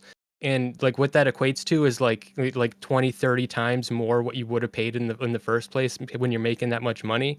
And so you get the job, but like they really like suck the blood out of you, and I just feel like that type of thing is like fucked Sucky. up. Lav, what did you have to say before? I think it's the nature of the job also. If you have an internship in which you make an extra dollar or two every new intern you bring in, it's, it's less serious, but you're basically signing on, especially if they're young women who might not understand the implications of having their naked body online forever, or might not have the self-introspection, like I said, like to deal with something like sex work, which is a hard job. It is an more than emotionally that, hard though, job. what about like teenagers with phones? Like, I don't think I'm going to if I have a kid, they're not getting no phone because I'm not going to have their naked body on the internet because kids be wild out here posting nudes, right? I Like, agree I with don't know that, if you guys yeah. saw that. Okay, when that happened in California, like, and they had to make it like child porn, which Yeah. mean teenagers were being prosecuted for sharing their own photos. Like, it was insane, again, we tried to like help society, but we do not harm reduce. This is not harm reduction, putting permanent records on children because they exchange their own photos, right? But we need to be aware that the world isn't perfect and not everyone has a good parent. You can't again, I love Kyla's like version of like a liberal society helps like the most weak. I think a liberal society should encourage the most weak to be better by helping them have the tools. But like some people will make bad decisions on purpose. And we have to let people do that. Like we have to accept that that's what people are going to do. Some people are going to not take your advice and they're going to regret it. Regret is not a sin. You're allowed to regret the things you've done. And you're allowed to learn from that regret. Okay, Smith, thank you for coming on. We'll see you later, buddy. Okay, we're gonna try this guy again. One more chance, friend. Hello. Hello. Anything? Hello? Hello? Bueller? Yeah. 3, 5, 4, 3. Hello. Oh, there we he go. is. What you got? What you got for us? Hello. Hi. Hi. What you got? Hi guys. Hi. Trying to get in, but I have no idea how the system works. You are It's so you are complicated. live, and if you have a question or a comment, we would love to hear from you. What you got? I have no idea. I'm absolutely don't want to, you know, break your show or whatever. So I'm super like You're not breaking your show. I specifically invited cautious. you into. Give us what you got.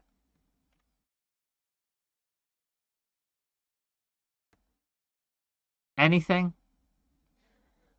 Okay, guys. Okay. Friend, Well, thank you, guys. thank you. I know. Classy. Gang, I don't understand. Look, you won't break my show. I'm specifically inviting you in. Just tell me what you want to say. He's struggling. He's struggling. I know he's having it. We'll try again later. Maybe. If I have the spoons for it.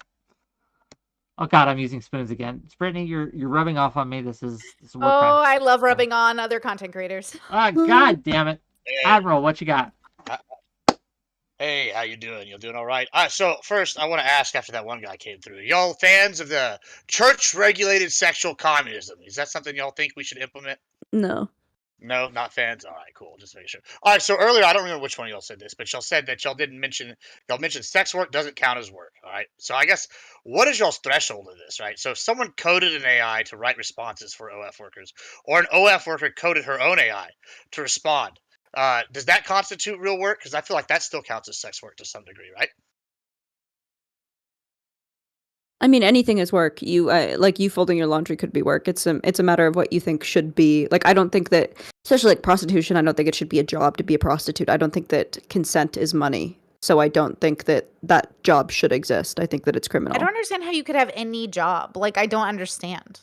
So if you're paying the AI money, right? So the guy codes the money, right? Are you saying that they can't consent to an AI taking their money?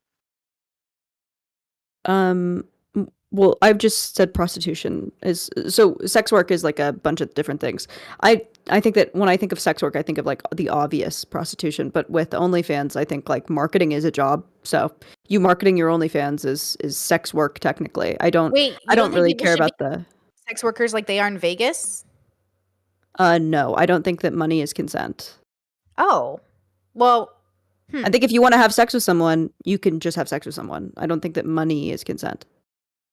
How is it not consent though? So if like wouldn't that be a contract? You're like contracting them for a service. Isn't the whole definition of consent just a form of contract? There's no way to know whether or not why the person. I think you it's would never coercive. be able to know what basically. anyone's consent is. Then, Lav. Like money aside, like I know too many. Sure, but there are different levels. Workers. There are levels to consent also. Yeah, but like you're talking about grown ass people who have agency over their body, deciding to do what they want. It's like saying people can't consent to anything. Like what? How do we know people can consent to anything? Well, you don't. But I think like let's see, if money is a useful bartering tool, or if sex work is going to be part of the market, part of the economy, then it needs to be tradable by money, or it needs to be tradable by goods, right? So I think of, if you are a woman and your landlord raises your rent, right? If your landlord raises your rent and says, you're going to be out by tomorrow unless you get me this money or you fuck me. She is consenting.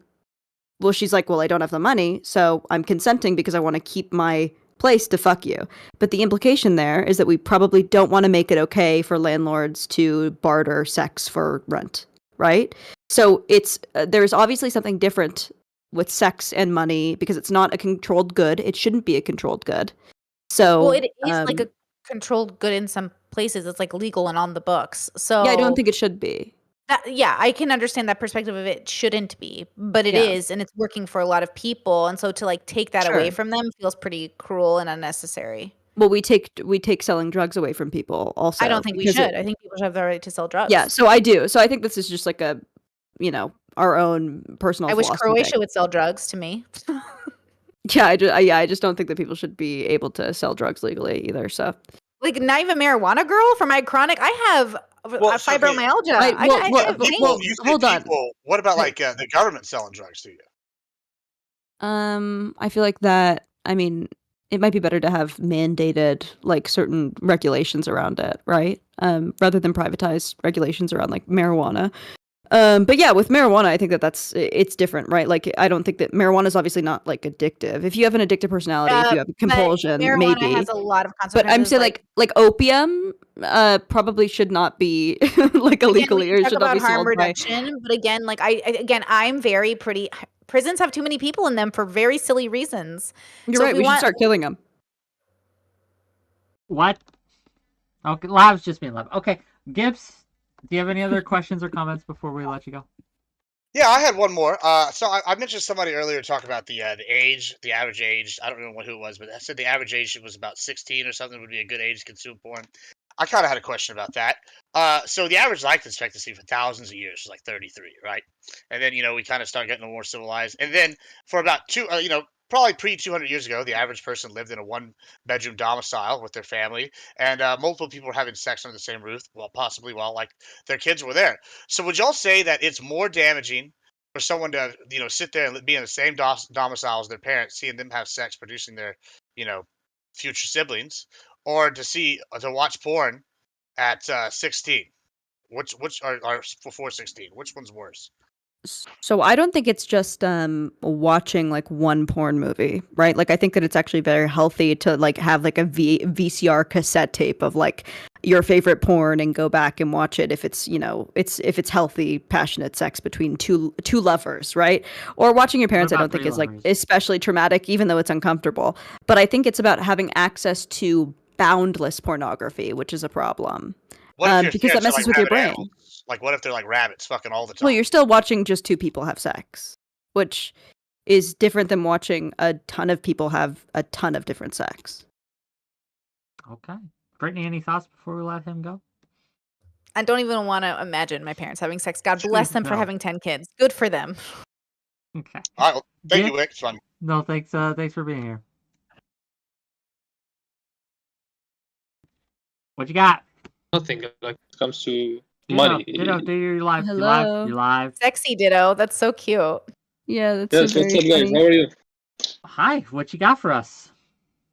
Yeah, so my opinion regarding this subject is that I think that we live today in a society that is materialistic, and it became very hard for people to distinguish what is morally right and wrong, because for most people nowadays they determine something to be morally wrong just because they see the direct negative side effects of it.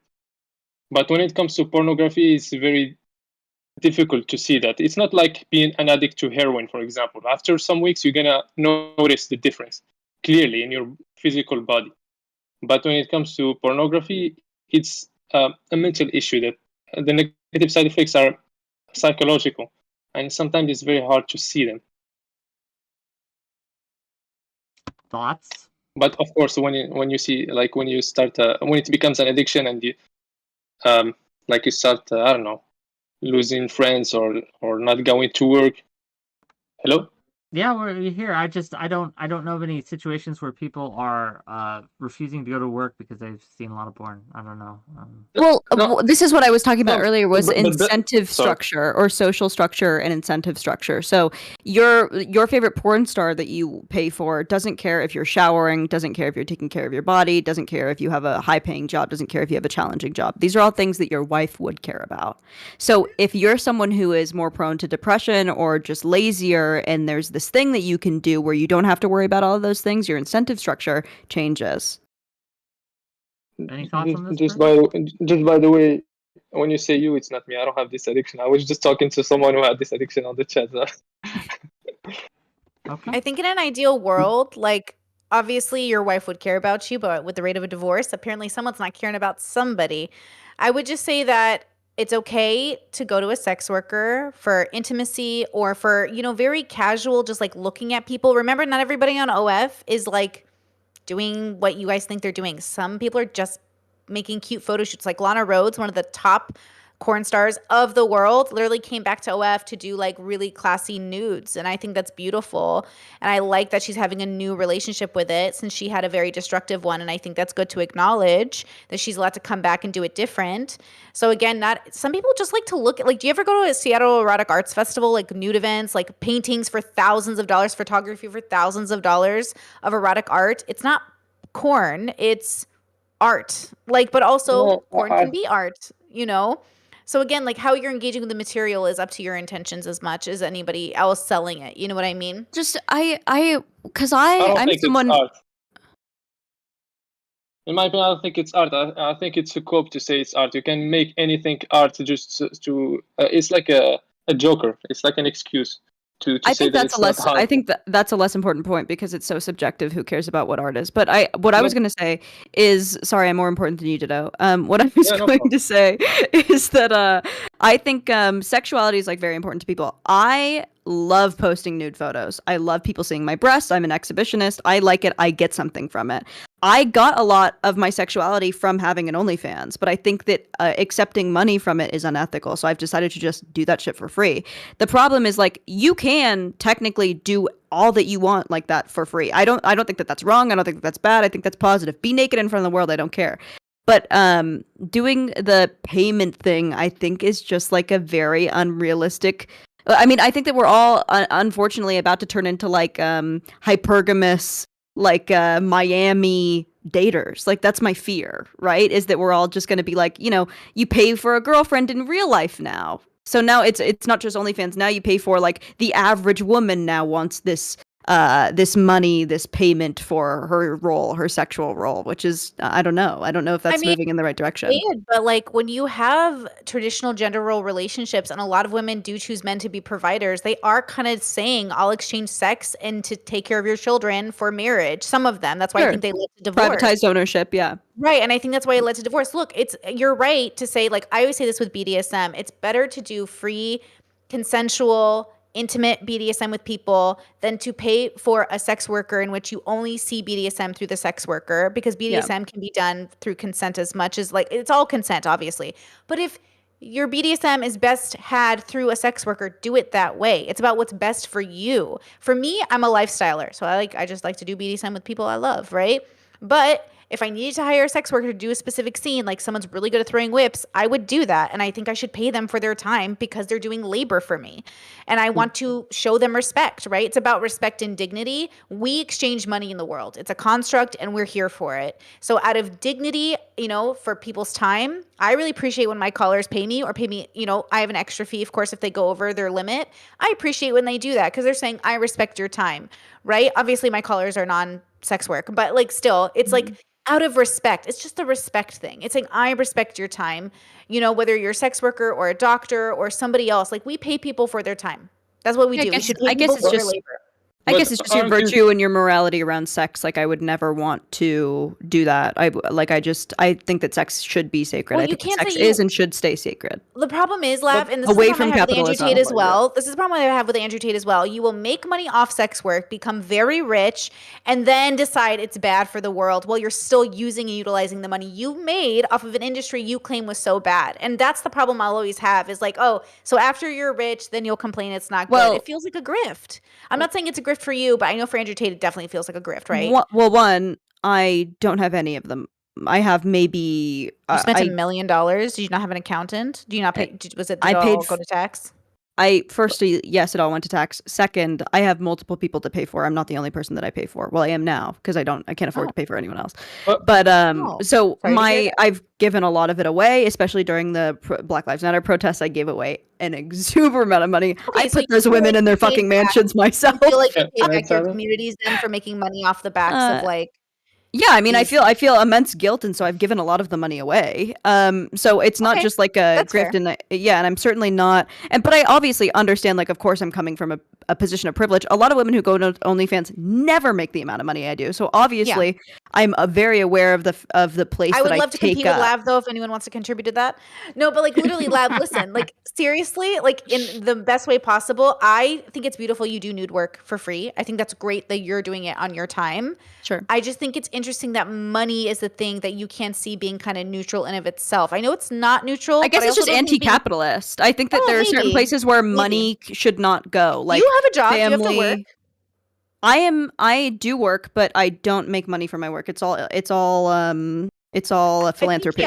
I think that that's really hard because again, like for people who like to be naked, it's like, oh, and I can make money off doing Sure, something of course. I love. Of course.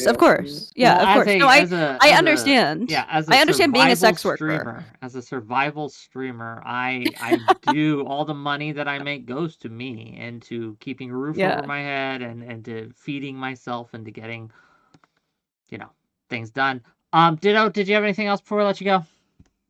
I mean, I want to say, like, the first thing I started with when I came in is the issue of morality. It seems to me that most of this conversation was about different types of sexual transactions, but most of them are like you have a choice between the lesser of two evils. What happens to objective morality?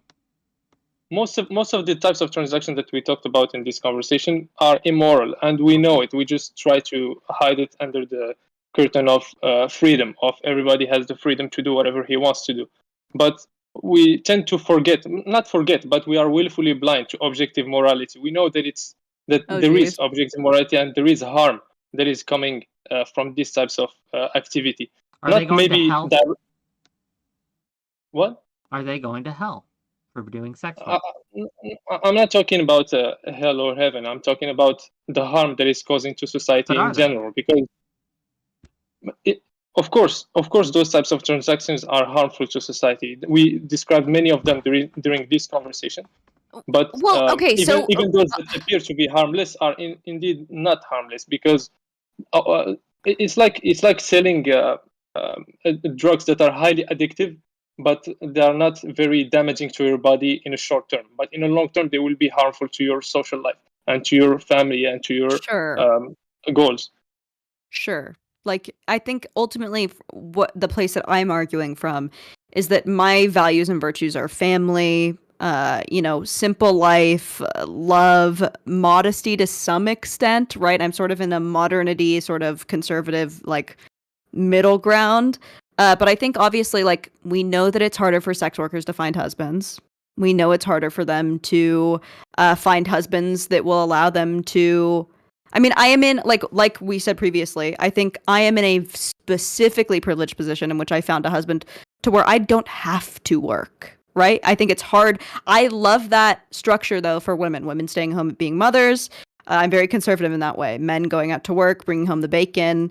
I think that is what works for a society. It's what has worked for society for hundreds, thousands of years. I think that women are happier that way. Men are happier that way.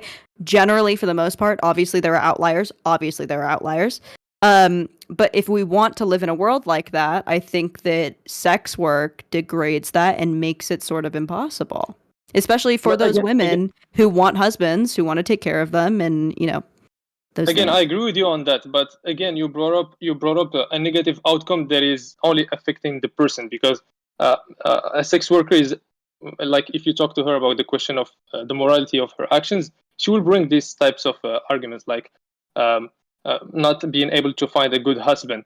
That's the cause of the stigma that comes with sex work. But how about the negative outcome that is affecting the whole of society? Like the reduction of the number of marriages, the increase of divorces, etc. I'm sure she agrees with me if she's traditional or if she has traditional values. But a lot of time we focus on what might harm the person individually, but we forget about what might harm society in general. And this was obvious to older generations. I've been saying this, Ditto. Do you just not hear me because I'm a woman? Ditto? Did we love you? We got a line. I will see you later, buddy. Thank you. Yeah, I thought he's just echoing your points. We have time for maybe 2 more callers. I'll choose the cutest, and Lactoid and Layla. That's who we're gonna bring on. Nice. Lactoid, you're first. What you got? Hey, what's up, Wick? How you doing? Long time no see. What do you got for the show here?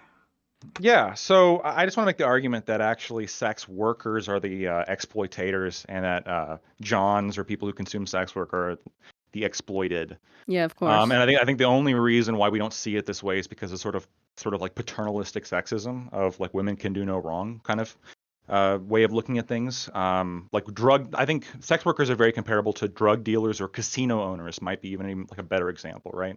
Like you're So sort Brittany, of preying Brittany on and the formerly *𝕬𝖎 are drug dealers, is what you're saying. or casino owners, absolutely, right? Because when you look at like the actual, they Slot compare almost machines. 1 to 1. Exactly, right? They compare almost 1 to 1, right?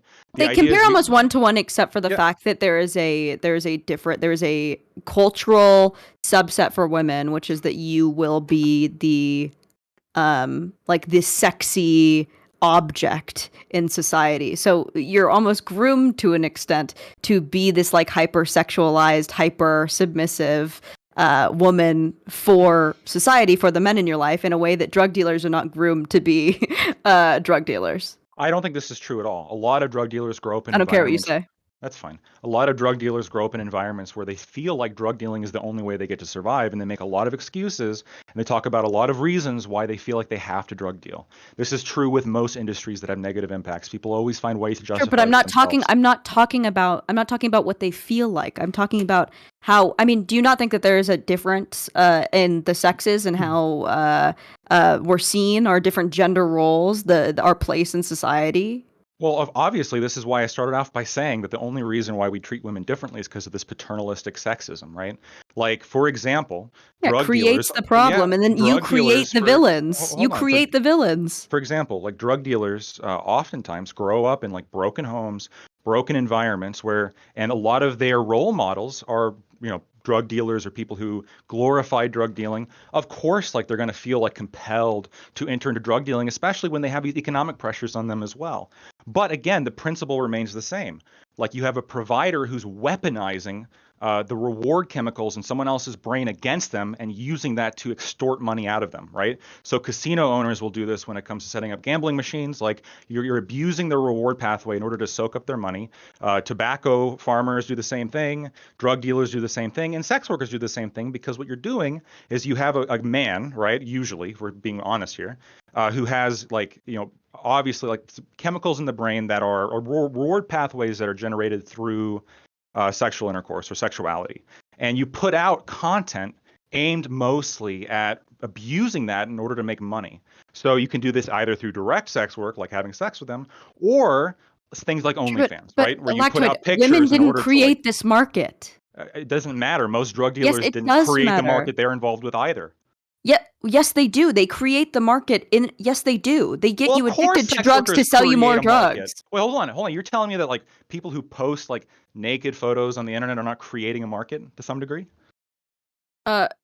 No, the market. That's what do you know? crazy. That's No, the fact that crazy. men want to have sex with women and they will go to any length to do it, to see them naked. No, that's not the same thing. No. They're abusing. I don't disagree that there's something, again, the reward pathways are sort of biologically inbuilt. Now But I when will you're- when you're a drug I will dealer, agree you're with you that also- we when are you're a drug both the dealer- problem. No, but for well, you no, to set drug- aside that women are that the sex workers are the problem is ridiculous, and No, you're no. coping. They're mostly the problem. The point that I'm trying to No. make, is that the only reason why we see them as the victims is because women, like it's quite literally just paternalistic sexism. Women can do no wrong. Can you say that When- again? if they were women? women. If they were a fucking casino owner, if they were a drug dealer, if they were Soundboard. any other, if That they on the were any soundboard. other profession who weaponized someone's brain reward pathways against them in order to get money out of them, we would obviously consider them to be more exploitative than the reverse. But in this case, we don't do that. I Because want of to hear what paternalistic I want to hear sexism. what Brittany has to think about this. So I'm pretty like anti-gambling. I think it's bad, and I'm not a fan that we do it, but obviously I'm pro freedom, so I think it is bad because it plays into what you've just said. I think that again, OnlyFans and sex work, I think, is a very nuanced subject because you can engage with it in multitude of ways, unlike things like gambling. I actually think you can engage with it in a much more I have a lived experience. I've read too many books on like the history of porn and erotic art, and I just know that communities around the world, internationally, are engaging with this in a completely different way. I think normies in the general, you're right, are engaging with it in an incredibly toxic way, and I would love for them to be a little bit more weird. so they can be a little bit more consent based, a little bit more mental health aware, and a little bit more considerate. But just because basic normal people and the general public are failing themselves doesn't mean the rest of us are. I guess I'm confused. I'm a little bit confused as to the point, right? Would you agree that like most people who go to a casino are probably not gambling addicts, right? If would they're agree with going that. every week, I would argue that, but sure. If they're going in general, no. Yeah, and so like although it might be true that like as long as it's not dramatically impacting on their life, that perhaps they're not addicts to the same degree, but like casino owners tend to like the way they make money, the whole business is. And Just this is say why it, we don't. Jews. This is Just say why it. we don't. This is why we don't let children into casinos, just like we shouldn't let children get involved with sex work, right? Obviously, the same concepts apply, which is that the whole like it's inherently predatory, right? The idea is you have people coming in and they have these reward pathways that you know about, these biological reward pathways, and you can abuse that. You can like activate it to make them feel like they're getting rewarded when in reality there's no reward. It's actually hurting them, right? There's actually a detriment to their health or their money or et cetera, et cetera. And then this creates an addictive behavior or can create an addictive behavior that keeps them coming back over and over again. This applies to both an OnlyFans model and it applies to a casino owner or a drug It doesn't dealer. apply to the OnlyFans model. It applies more to fast food chains because of the sugar they that put into too. our foods. But OnlyFans models aren't like a conglomerate. You're thinking of them as like, think of me. Like you're talking about me. I'm a person. I'm just a girl in my apartment Drug posting dealers are some nudes. people. What? What are people?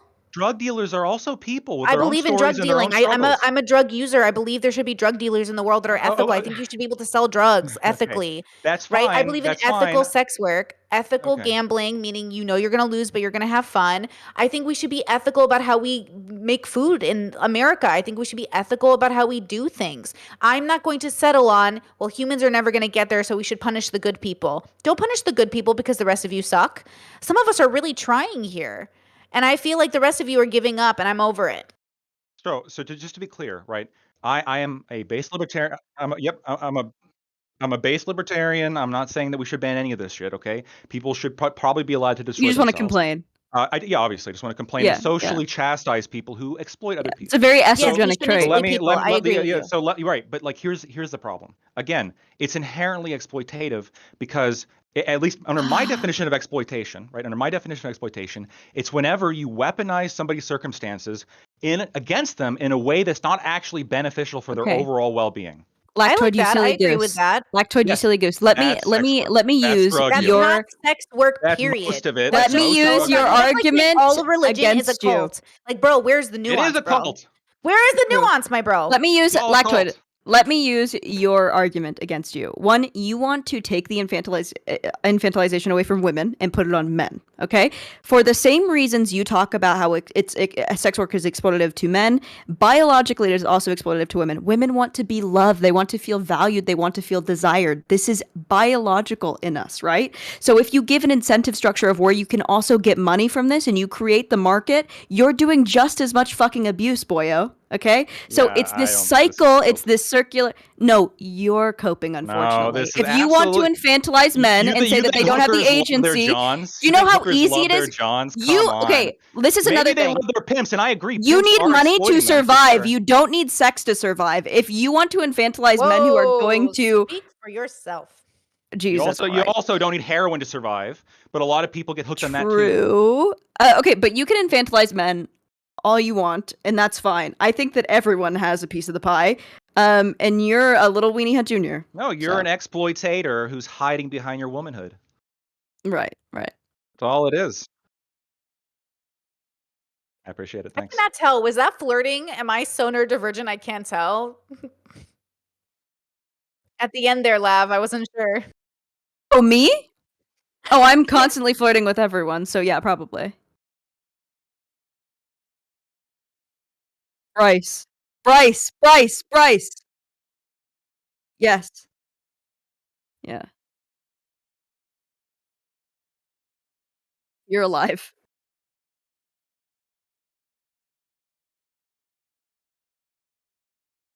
Can you guys hear me? Yeah. Yes, I was muted apparently too. Can my stream hear me now? Oh wait, I have to turn on the stream. Hold on. Okay, I'm back. How long was I muted? Oh, unfortunate. Hopefully everyone could hear everything. Okay, what you got for us, Layla?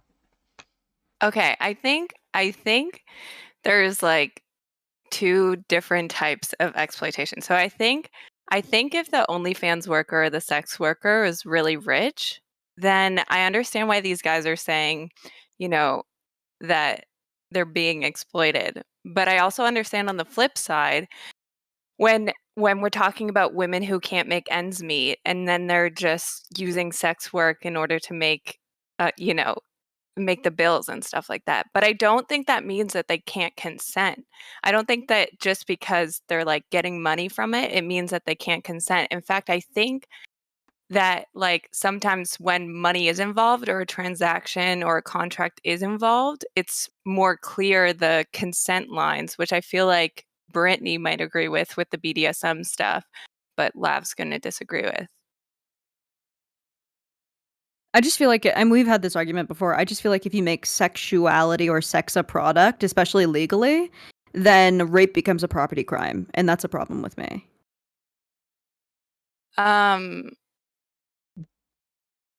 Rape, if you make property sex crime? a product, rape becomes a property crime. I don't think that If you I sell don't- sex and it's a barter, you can barter for it, you can pay money for it. If it's a product, if the thing that you're selling is a product and you don't and you take it, if you steal from a sex worker, that's rape. That becomes a property crime. That means that you can't legislate it the same as a sexual assault, or somehow it's different. Somehow a rape is different than a sexual assault. Or if you aren't happy with your product, what do you do then? It's just that it opens this whole new world of shit that we just should not go down, But personally. that's different. It's different between like services. Like we pay for services all the time. Like massage therapy is a service. Just because you're paying for a massage doesn't mean that it's like you're paying for property.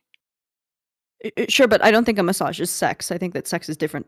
No, but it's to a us than service. It's a massage. difference between like a good and a service. So Yes. so like I'm talking about sex work in terms of a service. It's a service that you're paying Like a service for. industry, like Right, someone- yeah. right. Okay, I got you. Sure, Yeah, but you're not. I exactly. mean, you're not even really. I mean, a lot of people don't even pay for prostitutes to have sex. A lot of people pay for them to leave, which is like a. I think that there. I mean, there's so many moral implications with this, but also, like I said with the landlord thing earlier, like I think.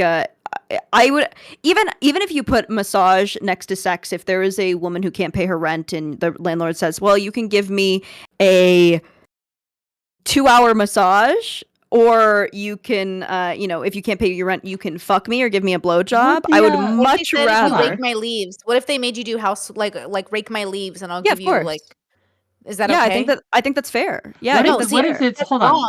You can't make them do labor in exchange for money because you up the rent. Landlords can't be corrupt this way, girl. Like you're doing these false equivalencies. That's hurting my brain. I agree with Layla. It's not a that false equivalency. It's a hypothetical in which you understand why sex is different than any other work.